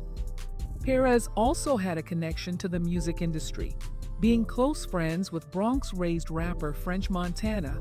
Despite his gang affiliations, Perez was known in the local rap scene and had influence in the community. In August 2023, Perez was involved in a deadly brawl at the Tropicana Bada Bing nightclub in the Bronx, where he was brutally beaten with a hookah pipe by members of a rival gang. He suffered severe head injuries, fell into a coma, and died a week later. This incident triggered a wave of retaliatory attacks, further escalating gang violence in the Bronx. Larry Calderon, or Larry O, is a significant figure in New York's criminal underworld, known for his leadership of the MAB Ballers family, a subset of the Bloods, but broke away from the Brim Alliance. Under Larry O's leadership, the MAB Ballers engaged in various criminal enterprises, including drug trafficking, weapons trafficking, robbery, and violent assaults. Operating primarily in New York City, the gang maintains control over certain territories through violence and intimidation, particularly in the distribution of drugs. The MAB Ballers are known for their aggressive tactics against rival gangs and individuals who threaten their operations. Larry O and his gang members have faced numerous legal issues, including arrests and indictments, as a result of extensive law enforcement investigations aimed at dismantling their operations and reducing violence. His leadership has significantly impacted the communities where the MAB Ballers operate, contributing to a climate of fear and violence. Consequently, Larry O. and the MAB Ballers have become a primary focus for law enforcement agencies working to combat gang violence and crime in New York City, leading to numerous crackdowns and efforts to bring gang members to justice. The stories of Raw Diggs, Dwight Dick Wolf Reed, Kian Cash Zeng, Jother Perez, and Larry Calderon illustrate the complex and often violent world of New York City's gang landscape. Each leader, through their actions and leadership, has significantly impacted their communities, perpetuating cycles of violence, fear, and criminal activity. While law enforcement agencies continue to make strides in combating these gangs through arrests, indictments, and ongoing investigations, the influence of these leaders underscores the persistent challenges in eradicating gang violence from the city. Their legacies serve as stark reminders of the profound and far-reaching consequences of gang leadership and the ongoing battle to restore safety and order in affected neighborhoods. One of New York City's 5 boroughs is home to a complex network of gangs, including various sets of Crips and Bloods. These gangs have established territories and alliances, contributing to the intricate dynamics of street life in the borough, highlighting their affiliations, notable members, and areas of influence. Body, I hop over fence like free VG, that's a real right man. They ain't all weekend, so I'm focused on chicken. Like, they see me and start dipping. And then nice when he tryna get Nicky. I told boy to aim at his feet. I'm weeping they back on a VP for the OS is a MAB Baller set that is part of the Baghdad Alliance with 400 and closely associated with the HG Alliance, including NSU and Most Hated. They also maintain strong ties with Stapleton. Their territory spans the Richmond Terrace houses in the New Brighton and St. George neighborhoods of Staten Island. Notable members include Mike B, K2 Rest in Peace, WooCho Rest in Peace, Black Rest in Peace, Bopito Baller, Charlie Obama, and many more. spinning the head when we bored. Call VG, I know he knock 'em off. Free the Max, I know they took a tour. And I don't need my hip shit. Sucks on tour on the 6 quick. With an ass that's giving out top. Like I said, I bought no from IG. Try make him lean like he off the walkie. When Spazzo, he dead copy. I don't keep talking, but he know my body. If it jam, I know Tom B got me. If it him, I'ma catch me a light. Like man down if he catch Molati. Shots start flying, racing through the lobby. 400 is a set comprising MAB Ballers, Gorilla Stone Bloods, and Gangster disciples that are part of the Baghdad Alliance with OS. They have strong ties with the HG Alliance, including NSU and Most Hated, and maintain a close relationship with Stapleton. They have conflicts with 500, based in the New Brighton neighborhood of Staten Island. Notable members include Say GZ, Jaw, Macaduya, Don Baller, Honcho, Von GZ, Double B, Tom, No Chill Rest in Peace, Raw Rest in Peace, BD Rest in Peace, Freshie Rest in Peace, and many more. Okay, but this grinding shit will never stop. But look, swag, she fell in love with the drip. She said I'm bowling like Crips. Just look at the flick of the wrist. But look, my brother just told me just walk on the beat, so I'ma just talk to them. GSM is located in the Stapleton projects and surrounding area. They are affiliated with the MAB Baller family and Black P Stones. Their allies include OS, NSU, and MHG. Notable rappers from this group include Mel Bankroll. Got hair in his head, trying to stay, I know what I'm a rap, just gotta believe what I say. I'm a cloud if that nigga try to be Ed.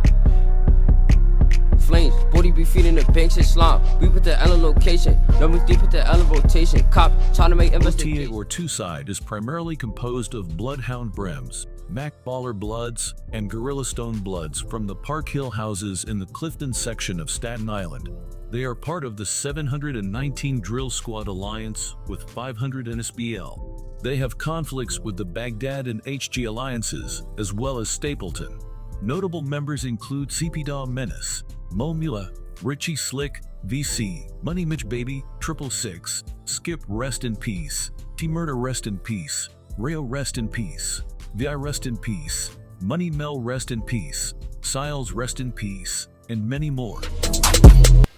700 days, 700 nights, you ain't living right. Liberal take your life. I've been up all day, I've been up all night. Saying this some sight, he don't wanna fight. Sipping on that lean, savage squad on the scene. Dub B's money team. General of the wet. Got the sharks with them texts. Hollows to the chest. 700 we next. Two cliques coexist in West Brighton projects, consisting mainly of Bloodhound Brims, Gorilla Stone Bloods, Mac Baller Family, 9 Trey Gangster Bloods, Grape Street Crips, and Gangster Disciples. They are based in the West Brighton houses, located in the Port Richmond and West Brighton sections of Staten Island. These cliques are part of the 719 Drill Squad Alliance, along with ODA and SBL. They have conflicts with the Baghdad and HG alliances, as well as Stapleton. Notable members include AJ Really, EBK, Leaky G, Traumalogue, L. Dot, Official D1, Cheeky the Hot, Dib Capo, Babby G, Billy Jean, T2, Ray Ray, rest in peace. Peso, rest in peace. Savage, rest in peace. Plizzy Hound, rest in peace. Spooky, rest in peace. One of their members was arrested for accidentally killing an innocent woman while attempting to shoot a rival. Money then it's gun plug. He made a lot of plays on that one way. He can hide now, but I see him Sunday. Sipping his drink, here in my face, so he won't smoke. What time and place? Popped out late. Payback Crips is a set located near the Dr. Martin Luther King Jr. Expressway, with Port Richmond Avenue running through the middle of its neighborhood. This set is known for its notable rappers, including Squid Nice, Smack Nice, and C Black. Mariners Harbor is home to 3 gangs, SG, 24, and the Grape Street Crips. Hop out, walk out, go get 'em. Act dumb, I don't know who hit 'em. Lost mine, you lost. Ain't dead till they missing them all. Yeah, gang, I'ma miss you fast. Never thought I'd be getting that call. Now everybody tough, who really the biggest actors? The killers gonna be killers, them trappers still gonna be trappers. Act like something that you not moving backwards. Ask about us in our city, we really the biggest factors ever since. Most Hated Gang is a Mac Baller set that is part of the Harbor Gang Alliance along with NSU. They have strong ties to the Baghdad Alliance, including OS and 400, and maintain a close relationship with Stapleton. They are based in the Mariners Harbor projects in Staten Island. Notable members include Zeus and Drama. Rest in peace. She gon' shake it for the thigh. She get the vibes. Tell her shake it for the thighs. She get naked. NSU Harbor Gang is a Mac Baller set that is part of the Harbor Gang Alliance. They are located at the intersections of Richmond Terrace and Benjamin Place, as well as Northfield Avenue and Holland Avenue. Notable rappers from this set include NSU Law, NSU Doe, and NSU 2ATY. They are allied with OS and MHG. Get boxed, put him in a coffin. I don't even like the flex. When a nigga do it, yeah, I do it often. I don't even like the flex. She told me to stop, but stop. Keep going, move up, get shot. SBL is primarily an 8 Trey Gangster Crip neighborhood located on Hillside Avenue in the Clifton section of Staten Island. They are part of the 719 Drill Squad Alliance, along with 700 and OTA. They have conflicts with the Baghdad and HG alliances, as well as Stapleton. Notable members include J Branch, Smoovie Smooth, LB Rest in Peace, Miller Rest in Peace, Castro Rest in Peace, Jackie Rest in Peace, and many more. The gang landscape in Staten Island is marked by a web of alliances, rivalries, and territorial claims. These gangs, including sets like OS, 400, GSM, 2 Seide, SBL, 700 and 500, Payback Crip, and MHG, play a significant role in shaping the social and criminal dynamics of the borough. Understanding the structure and affiliations of these gangs is crucial for comprehending the broader context of gang activity of the Decepticons. They wonder why, like, well, why you started robbing people and beating people up? It's just that when you got beef and you got like 250 negative energy comes, what you gonna do now? Oh, that nigga got on the new polo coat, son. I can take it from Duke for free. So you go get that.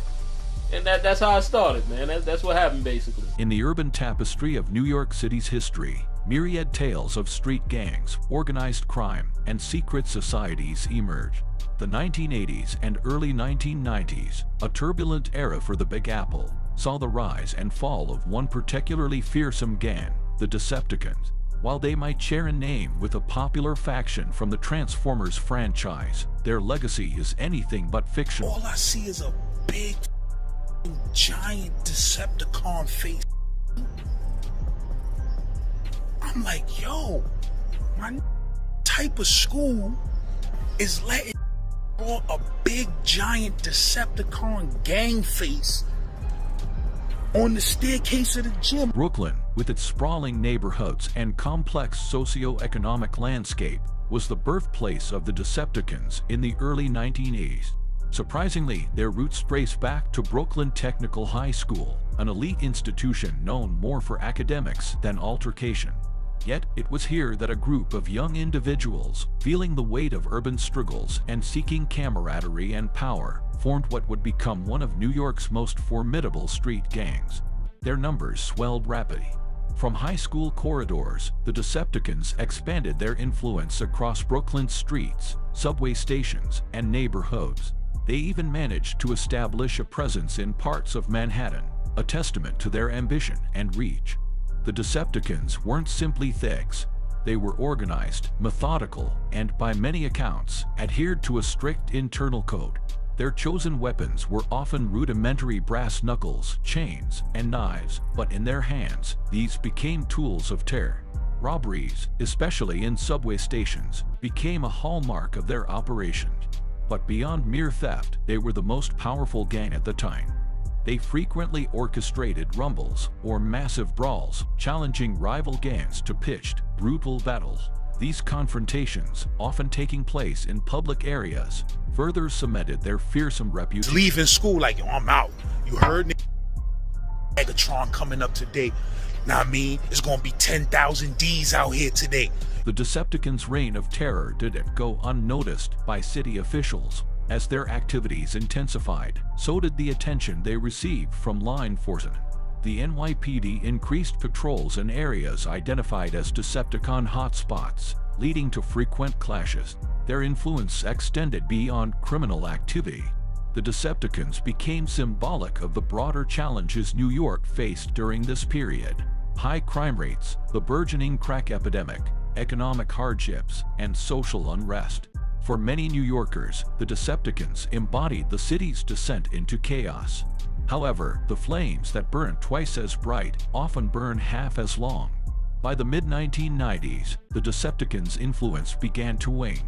Infighting, arrests, and a changing socio-economic landscape in New York played roles in their decline.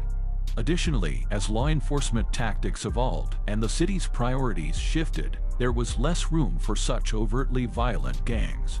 Yet, the shadow of the Decepticons still looms in the memories of those who lived through their reign. They serve as a stark reminder of a time when New York teetered on the edge, and how the city's spirit, resilience, and ever-evolving nature eventually led to its transformation into the global metropolis it is today. In sum, while the Decepticons may now be relegated to the annals of history, their legacy offers a cautionary tale of the complex interplay of socio-economic factors, urban environment. Bumpy Johnson, the iconic godfather of Harlem. Amy Johnson came out with a book and said that you weren't as close with him. What do you say to that? Mammy said, I think Mammy Johnson said I was a flunky, but that's okay. I'm not gonna sit there and call Mammy no lie. And I ain't gonna stand for nobody to call no lie to me. She was the first lady. She was Bumpy Johnson's wife, and she was a real bright, nice lady. And I was defiant about it, call her lie. But I worked for Bumpy for 13 years, 9 months and 8 days. Every day I would drive to where we had to go. And when Bumpy got home, he did not bring the sweets into the house with him. He told me when you get to your door, leave it outside. Do not bring it home with you. Bumpy Johnson was real close to me. When Bumpy met me, I had 5 contracts out on me.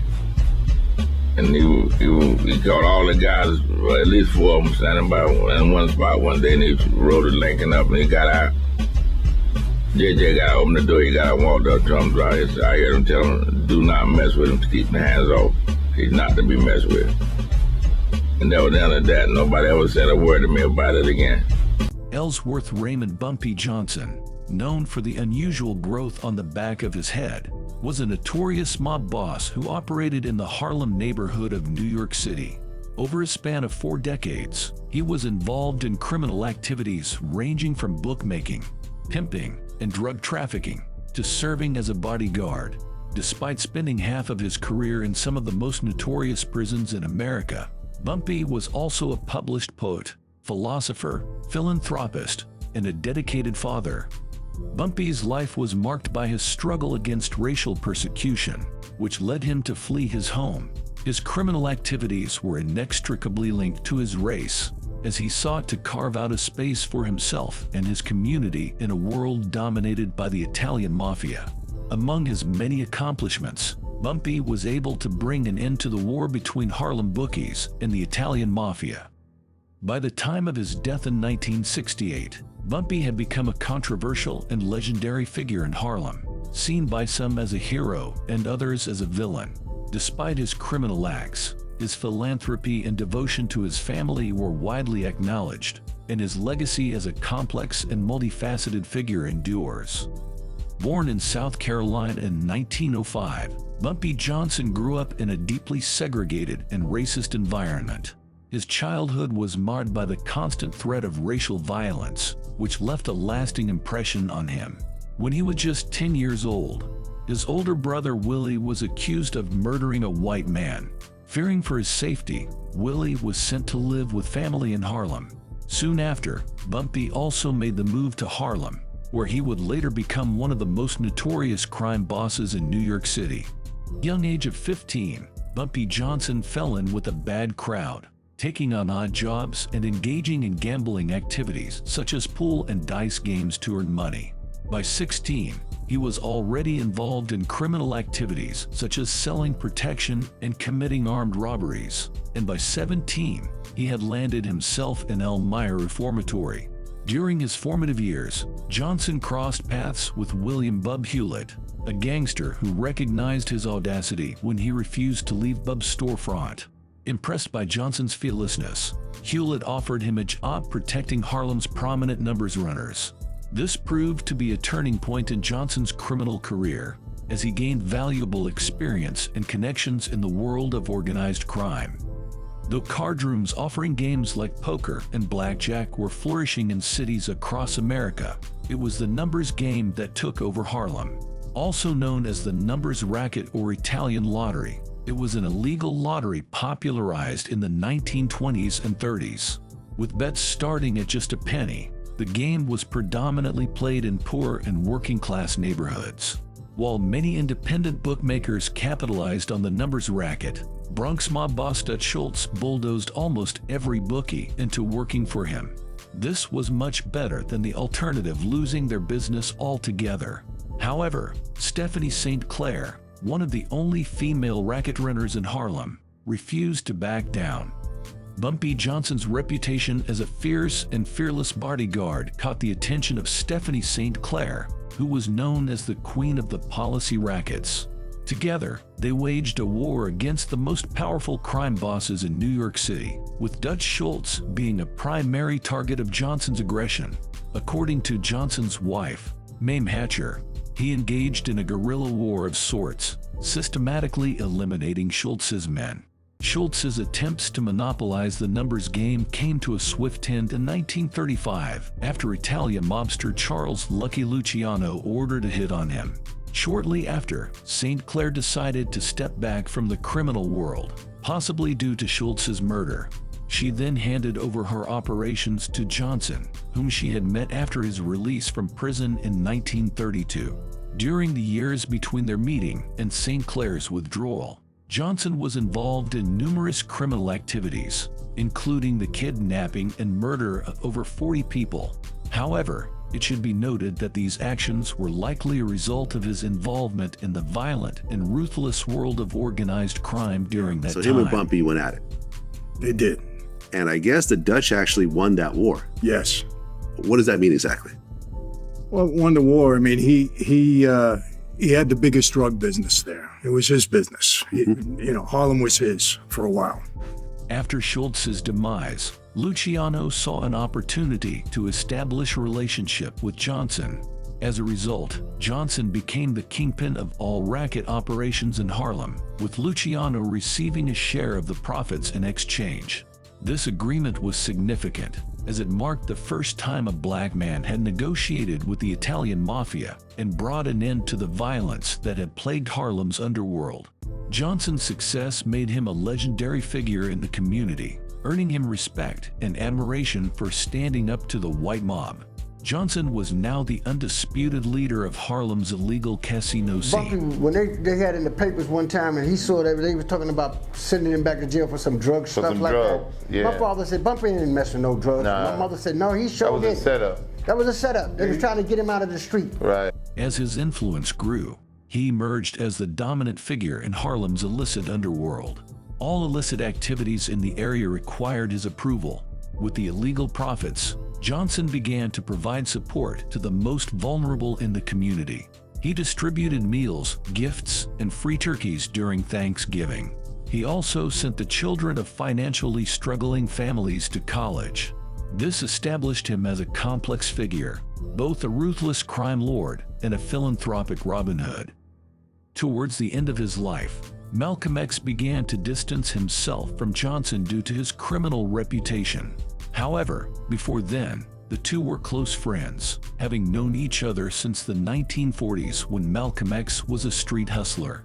Bumpy even provided protective services to Malcolm X when he left the Nation of Islam and faced threats from his enemies. Eventually, Malcolm X realized that his association with a known criminal could damage his image and asked Bumpy to stand down his guards. Tragically, Malcolm X was assassinated only weeks later. Despite their eventual distancing, Malcolm X had always admired Bumpy for his intelligence and poetic ability, which had led to Bumpy being published in several prominent magazines during the Harlem Renaissance.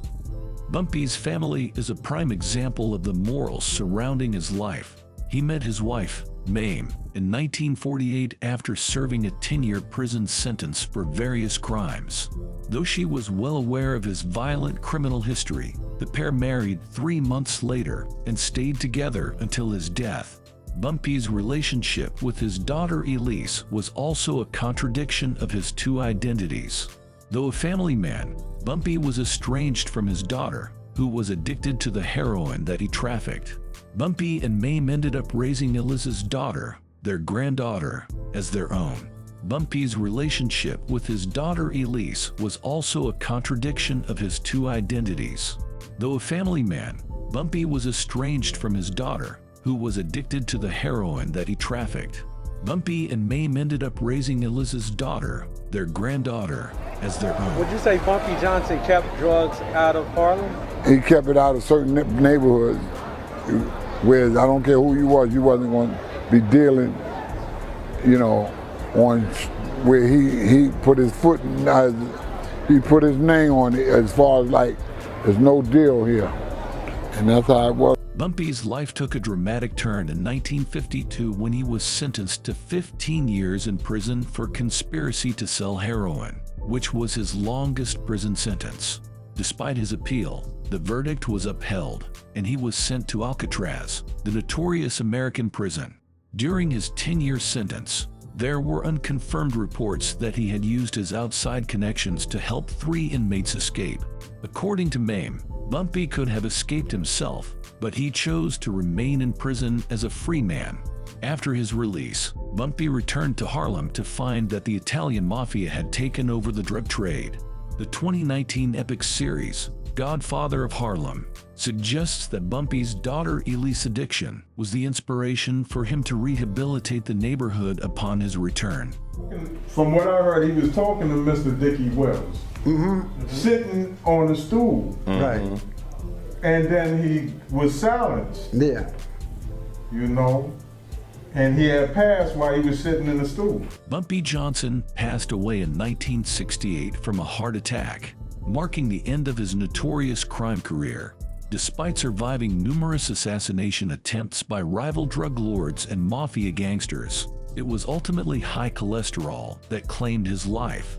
His wife, who outlived him by 41 years, saw his peaceful passing as a fitting end for a man who had lived such a violent and turbulent life. MAM reflected on his death, stating that it was the best possible way for Bumpy or any Harlem sporting man to go enjoying fried chicken at Wells' restaurant in the early hours of the morning surrounded by friends. For Bumpy Johnson, death came as an anticlimactic but peaceful end to a tumultuous life. Bumpy Johnson has made several appearances in popular culture as an inspiration for fictional characters. In the 1971 film Shaft, the character Bumpy Jonas was based on Johnson. Other films have also featured characters inspired by Johnson, including Hoodlum, Come Back Charleston Blue, Escape from Alcatraz, The Cotton Club, and Life. Ridley Scott's American Gangster also depicted Johnson, but his wife claimed that the portrayal of his relationship with Frank Lucas was completely made up. The most recent and widely recognized portrayal of Johnson is in the Epix TV series Godfather of Harlem, which follows his return to Harlem after serving time. The show has received critical acclaim and multiple award nominations. Bumpy Johnson remains a complex figure, occupying a place between reality and legend. While he was revered by the Harlem community for his charitable work, the means by which he amassed his wealth were often nefarious and detrimental to that same community. Having experienced racial violence in his youth, Johnson learned to fight and stand up against those in power. With the help of Stephanie St. Clair, he waged and won a bloody battle against Dutch Schultz, and then brokered peace between the white Italian mafia and black Harlem. He lived a glamorous and opulent life, funded by his illegal rackets and drug trafficking. Despite the contradictions of his life, Johnson's actions helped many of Harlem's underprivileged youth go to college and rise above their impoverished circumstances. However, his actions also led to many tragic deaths. In 1968, Bumpy Johnson passed away surrounded by his closest friends after a criminal career spanning 4 decades and over 40 arrests. His legacy endures as both a hero and a villain, as one of the most notorious mob bosses. About 5 gangs in the Bronx, New York. Here, lightly and politely. Oh, not nobody here. I'm by myself, nigga. Nobody here. What's up? By myself, nigga. Knocked up. I did outside. In this video, we're going to learn about 5 sets in the Bronx, New York. These groups are called Third Side, Lamb Boys, 600 DOA, Slutty Gang, and Monetary. 5, we have Third Side. Grah, grah. Y'all forgot got all of the hits. Pop, Eli, James, Snitch. And we still smoke around the zip. Hey, look, me, no love. By my dolly. Look, nobody with me. I'm here by myself, on bro.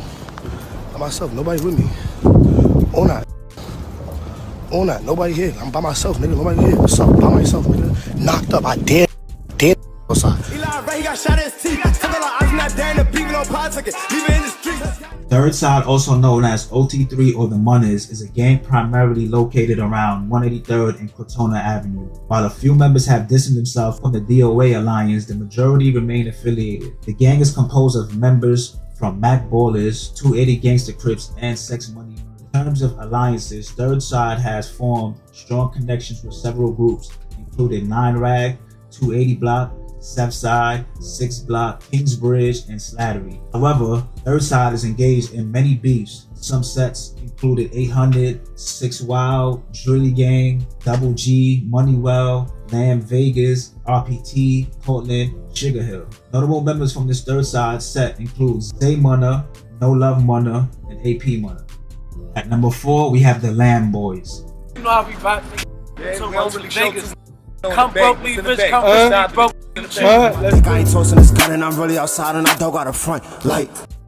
The Lamb Boys, also known as Lamb Vegas or LV, is a set primarily composed of members from the Bloodhound Brims and Sex Money Murder Bloods, originating from the Lambert houses. In terms of alliances, Lamb Boys has established connections with 800 G's and Moneywell. However, Lamb Boys, they beef for some sets including Jackson Avenue, South Side, Mezzy Nation, and 167. Notable members of Lamb Boys include De Niro LV, Ace Up Now, and number 3 we have 600 DOA. You just know what I'm on. Pulls up, suck my Miyagi, smoke your GP, smoke your fries, smoke all them down, suck my. You ran. You really tried, bro. I ain't gonna lie. You gotta stop. You gotta really quit rapping, bro. Like, you ran, bro. You really did bad, like. You really ran, bro. Put that on, bro. You didn't run. No. You can't talk to me. You don't put on, bro. You know what I did. You don't know what I did. Don't rap about shit you don't do. You don't know what I did, bro. Words about everything I rap about, I did, bro.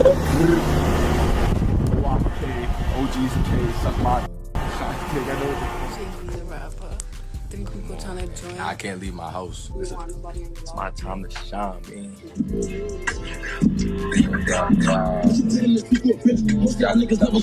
600 DOA is a notable set that includes members from the Grape Street Crips, Sex Money Murder, and Rolling 80s Crips. This group is a part of a larger DOA movement. In terms of alliances, 600 DOA has formed partnerships with several groups, including Rayway, Seide, Bathgate, Slattery, Fifth to the Sev, and Third Side. However, this set is in conflict with a number of sets, including YGs, OGs, OYs, and the 4 Alliance. Prominent members from 600 DOA include Shy Watts, Yagi B, and JJ Flocka. At number 2, we have Slutty Gang. About order, little nigga trying to hit it, go for scooter. You coming up to me for? What, bro? What? I don't got nothing, nigga. Oh, don't touch me. Pussy, nigga. Fuck up, pussy, nigga. Pussy, nigga.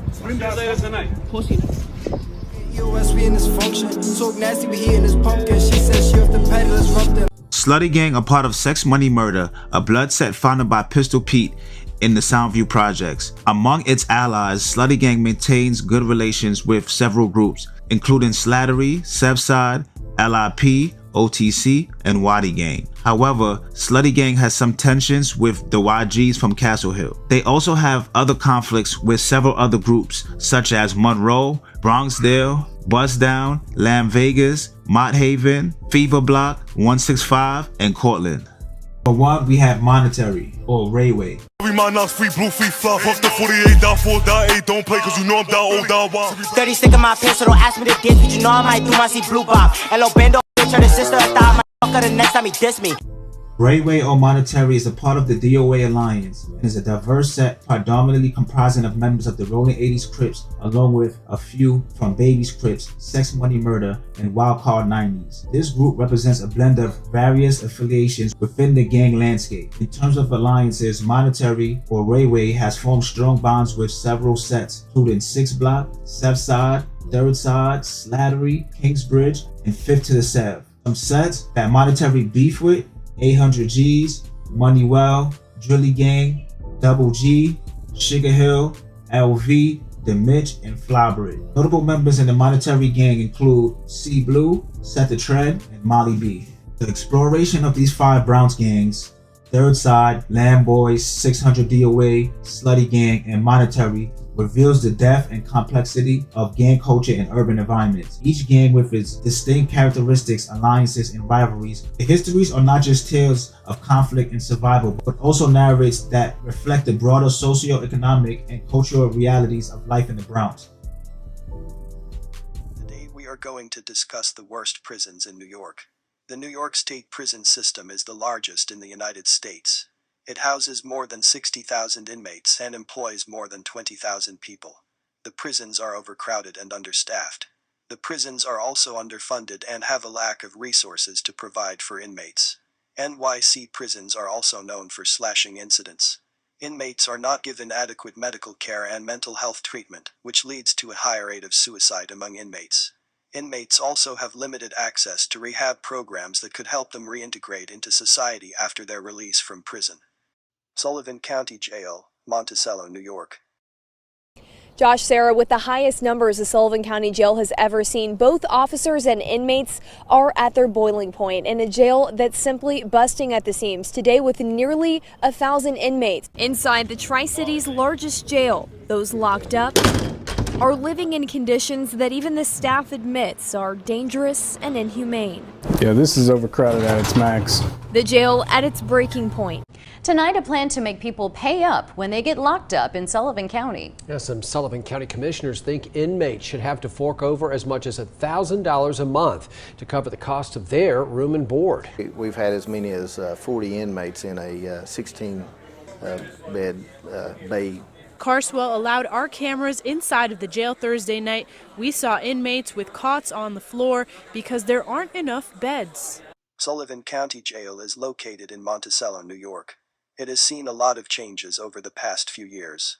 It is now the largest jail in New York and has 3,300 inmates on any given day. The facility was originally built to house 1,000 inmates, but overcrowding became an issue in the early 2000s. The new management came up with a new plan to build a second facility in order to increase capacity, however it was never built. Attica Prison Complex, Wyoming County, New York. More than 4 decades after the notorious 1971 prison uprising, the upstate New York prison Attica is back in the news this week. 3 guards at Attica Prison have pleaded guilty to brutally beating an inmate, but they themselves will not spend time behind bars. You in the Supermax. Attica is a Supermax New York State Correctional Facility, for those of y'all that didn't know. That is a Supermax. That is a max. You know, it's not just federal correctional facilities that have supermaxes, it's also the states. So Attica is one of those. It's a horrifying situation because you wake up not knowing what today's going to bring you. And when I mean what today's going to bring you, not what the person that you lock next door to, but with the officers. From there, they sent them to Attica. In Attica prison, they tried the same thing on them again. Because when you in prison, and you do something to an officer, they're going to put it in your record. I don't know what they write in your file, but they write something for once you get to that prison, they read it, and the shit starts.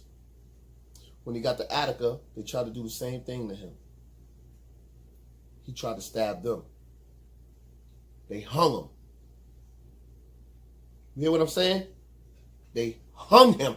In 1971, when Attica Prison Complex was first built, its design was meant to be a model for prisons all over the country. On the contrary, this prison is known for violence on inmates and correctional officers, which has led to inmates murdered under shaky circumstances. The prison has a capacity of 2,600 inmates. The state intended to keep the prison full at all times, so that prisoners would have few opportunities to escape a riot.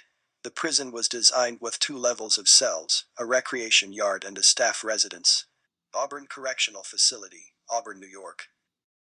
It is an extremely dangerous environment that our members have to work in. 82 weapons seized in a 1-month period speaks volumes to the fact that the administration needs to do more to make the facility stay safe. Well, State Corrections also released a statement. Officers sent to the hospital after more than 20 inmates started fighting at Auburn Correctional Facility. Soon as you come in there, it's like a dark cloud over the jail, my nigga, I promise you. Soon as you come in that shit, my nigga, you can feel the misery and depression. In Auburn, the ABC CBS killer, white guy, a black man calls him a snitch.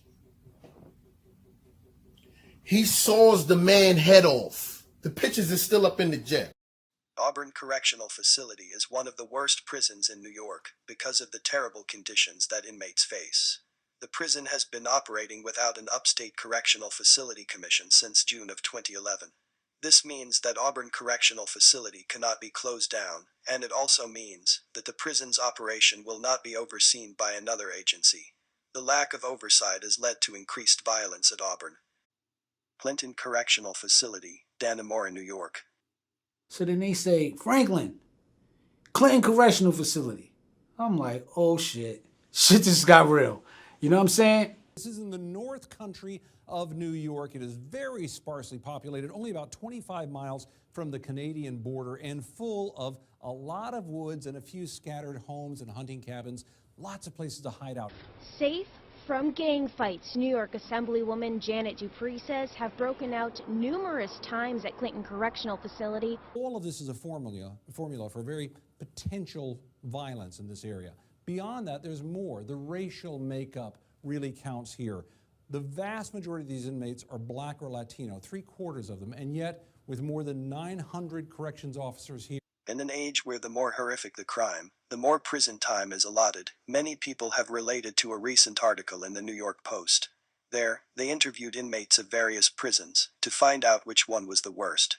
Clinton Correctional Facility came in at number 1 with a whopping 45% of inmates incarcerated for serious violent crimes. Fishkill Correctional Facility, Beacon, New York. Night of abuse behind bars at prisons statewide, including Fishkill Correctional Facility, where several inmate deaths have resulted in lawsuits against the state.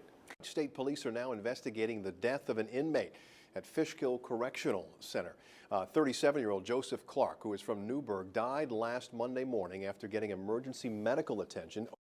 And thanks for staying with us. We got new information tonight in that death of a Fishkill inmate. Now, state investigators now say it appears Joseph Clark died by suicide. Tonight, the inmate's mother is demanding a closer look. Fishkill Correctional Facility, also known as Fishkill CF, is one of the worst prisons in New York. The facility is located in Fishkill, New York, and has a maximum capacity of 1,800 inmates. This prison has been rated at a D by the National Institute for Corrections. The New York State prisons are in a state of crisis.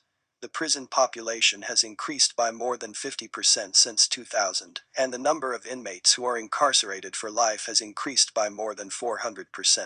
The prison system is overcrowded and understaffed, which leads to violence and abuse. An important fact is most sentenced adult inmates from NYC locked away will be upstate New York, close to Canada, and very far away from home. The New York State prisons need to be fixed in order to provide a safe environment for inmates and staff. One way to fix the prisons is by reducing the number of inmates who are incarcerated for life. Another way is by increasing the number of guards so that they can keep an eye on all prisoners at all times. MS13 is one of the most violent street gangs in the United States. Federal and local officials agree. Designated a transnational criminal organization with roots in Central America.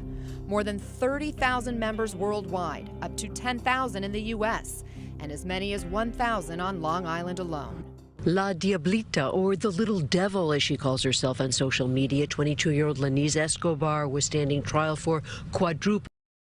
The accused MS-13 devoted associate charged with luring victims into a Central Islip Park in 2017, where they brutal MS-13 machete attack. Prosecutors called 13 witnesses, including several admitted gang members who testified under cooperation agreements. Among them, the story of MS-13, one of the most notorious and violent street gangs in the world, spans from its origins in Los Angeles in the 1980s to its widespread influence across Central America and the United States, including New York.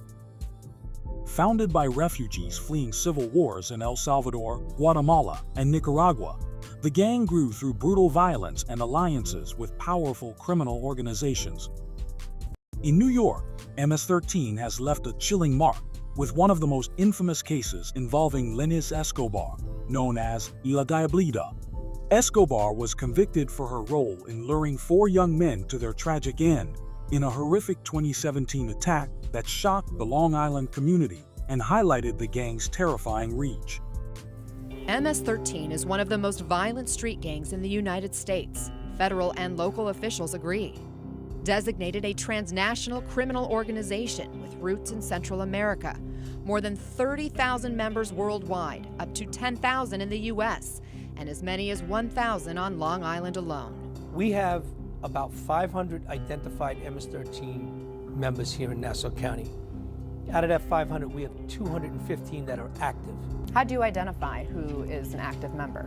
The number one is self-admitted. So they'll be all tattooed up, MS-13, I'm self-admitted. They do the signs. When they get arrested, they ask them, are you gang affiliate? Yeah, I'm MS-13. Law enforcement says the gang first came on their radar in 2010, but they started to see an uptick in gang violence in 2015. According to intelligence, that's when leaders of MS-13 in El Salvador made a concerted effort to grow and establish new branches of the gang, so-called programas, in different pockets of the U.S., including the affluent suburbs of New York City and Long Island. MS-13 was founded in the 1980s in Los Angeles by refugees from El Salvador, Guatemala, and Nicaragua fleeing civil wars. Initially a small gang known as Mara Salvatrucha Stoners, it evolved into MS-13, engaging in violent conflicts with rival gangs like 18th Street. Inside prisons, MS-13 aligned with the Mexican Mafia, gaining protection and adopting the number 13 to symbolize this alliance. In the 1990s, U.S. deportation policies sent thousands of gang members back to Central America, where they rebuilt MS-13, expanding its reach in El Salvador, Honduras, and Guatemala. As governments cracked down, overcrowded prisons allowed MS-13 to grow even stronger, leading to widespread extortion, drug trafficking, and violence. In a bulletin, the NYPD put out this alert for officers living in Suffolk County. Members of MS13 are looking to hit NYPD police officers, specifically in the Brentwood Central Islip area, as well as possibly Patchogue. The bulletin says that the gang members would carry out the attacks on off-duty officers in order to gain street credibility. And while the threat has not been substantiated, law enforcement experts say this cannot be taken lightly. Good evening, I'm Dana Tyler. We'll start tonight with that developing story. A major crackdown on a notorious gang on Long Island. At least 40 men, alleged members of the MS13 gang, arrested on a range of charges, including conspiracy and assault. Well, Dana, the Nassau County District Attorney says this was the largest mass arrest of MS13 gang members on Long Island. It was a collaborative effort between the DA's office, the Nassau County Police, Gang Investigation Squad, and Homeland Security. And law enforcement authorities say that this is a huge step in eliminating this violent transnational gang. Ironically wearing a T-shirt touting strictly good vibes only, suspect Frank Maranta says he was shocked to be among dozens arrested this morning for alleged involvement with the MS13 gang. It's news to me. Maranta says he's not in a gang. By the early 1990s, the group known as La Familia in Freeport had evolved into a more organized gang focused on Salvadoran pride. This changed when 4 members of the Mara Salvatruch's Francis Locos clique arrived from Los Angeles. Their influence led La Familia to transform into Familia Mara Salvatrucha, the first MS13 clique in New York. By 1991, new members like Hormiga and Cato began to carry on the gang's legacy. After the Los Angeles members left, Familia Mara Salvatrucha expanded beyond Freeport into nearby areas like Westbury, clashing with African American and Puerto Rican gangs. Around the same time, more MS13 cliques began appearing across Long Island, many of them independently. In Nassau County, gangs like Central's Locos in Freeport and Mineola Locos Serenos in Mineola emerged, while Suffolk County saw the rise of Islip Locos, Salvatruchos, and others. As MS13 spread, established cliques like Familia Mara Salvatrucha extended their reach, with the Westbury Familia Mara Salvatrucha forming under a leader known as Shorty, solidifying the gang's growing presence across Long Island. Happening today, jurors are set to resume deliberations in the trial of a woman accused of helping the MS13 gang. 4 young men. Federal prosecutors say in 2017, Lenise Escobar, also known as La Diablita, allegedly lured 5 men to a park in Central Islip to smoke marijuana. When they got there, the victims were attacked by gang members with machetes. 1 ran off. The other 4. Prosecutors say the victims were targeted for disrespecting MS-13. Survivor Elmer Alexander Artiga Ruiz told the jury through an interpreter, La Diablita lured us to a park to smoke marijuana. We were soon ambushed by MS-13 gangsters. 8 or 9 covered their faces with sweaters, told us to get down on our knees. They had weapons, machetes. I jumped on a fence and stone wall, ran for my life. 1 shouted behind me, hack him. Thank God I managed to get away. Mary Chris, good afternoon. A chilling federal trial filled with heart-stopping evidence, photos, gripping testimony, surveillance phone calls, sobs in the courtroom. 4 weeks ago today began jury selection. Now, fewer than 4 hours into deliberations, a unanimous guilty verdict on all counts. La Diablita, or the Little Devil, as she calls herself on social media, 22-year-old Lenise Escobar was standing trial for quadruple. The accused MS-13 devoted associate charged with luring victims into a Central Islip park in 2017, where a brutal MS-13 machete attack. Prosecutors called 13 witnesses, including several admitted gang members who testified under cooperation agreements, among them Kelly Gomez, a best friend of the defendant, who described how the 2 girls coordinated the killings in order to curry favor within MS-13. Lenise Escobar's boyfriend, whose gang name is Cruel, was a high-ranking member. Why were these victims chosen for slaughter, say prosecutors? Because they posed on social media disrespecting MS-13. A 5th victim testified he escaped that night under a full moon, running for my life, chased by gangsters shouting, hack him. In a recorded phone conversation played in court, Lenise Escobar tells her boyfriend in coded language, 4 esos sujetos ya no están aquí, no sé si van a volver nunca, jamás, ¿me entiendes? Se fueron en el tren anoche, ¿me entiendes? A eso, ¿me entiendes? De la cierta hora, ¿me entiendes? Que vos sabés, uno de ellos no, ¿me entiendes? He knows. So now I'm in trouble. Relatives and friends came to court to support her. God is good. God bless you. God bless you. God bless you. Everybody, God bless you. Her cousin spoke last week. She was a young girl who had a difficult life, not having a father, not having a mother, being abused physically, mentally. She was a very smart girl. Lenys Escobar, also known as La Diablita or Little Devil, has been found guilty on all counts for her involvement in the brutal deletion of 4 young men on Long Island in 2017. At just 17 years old, Escobar played a key role in luring the victims to their demise at the hands of the notorious MS13 gang. The 4 victims, Justin Levycura, Michael Lopez, Jorge Tiger, and Jefferson Villalobos, were hacked with machetes and other weapons in a central Islip Park on April 11, 2017. Escobar invited the 5 men to the park under the pretense of smoking marijuana, but they were ambushed by MS13 members who believed the victims had disrespected the gang on social media. While one managed to escape, the others were deleted in a gruesome attack that shocked the local community. Their bodies, bearing significant trauma wounds, were found the next day in a wooded area where the gang had tried to conceal them. Prosecutors revealed that Escobar bragged about her role in the deletion to fellow gang members. She even destroyed key evidence, including a blood-stained sweatshirt and her cell phone, which she threw from a car while being followed by police. Escobar's actions, motivated by a desire to gain status within MS13, were highlighted as a central factor in the deletions. During her 2022 trial, a witness testified that Escobar not only smiled as the men were deleted, but also licked blood off her lips.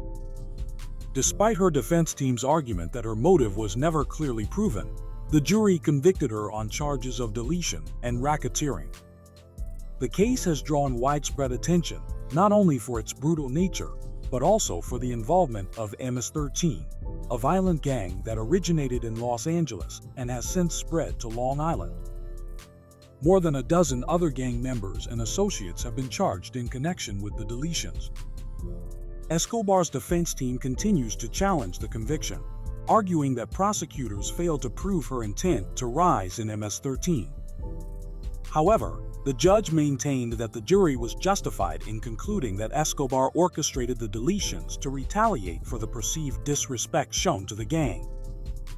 The case of La Diablita and the brutal deletions she orchestrated underscore the violent legacy of MS13, a gang that has spread its influence far beyond Los Angeles, reaching Long Island and beyond. Despite efforts to contain the gang through deportations and crackdowns, MS13 remains a persistent threat. Lenys Escobar's conviction serves as a stark reminder of the gang's ruthless methods and the devastation it brings to communities. As law enforcement continues to combat MS13's influence, the story of Escobar and her victims serves as a tragic example of the gang's lethal hold on vulnerable populations.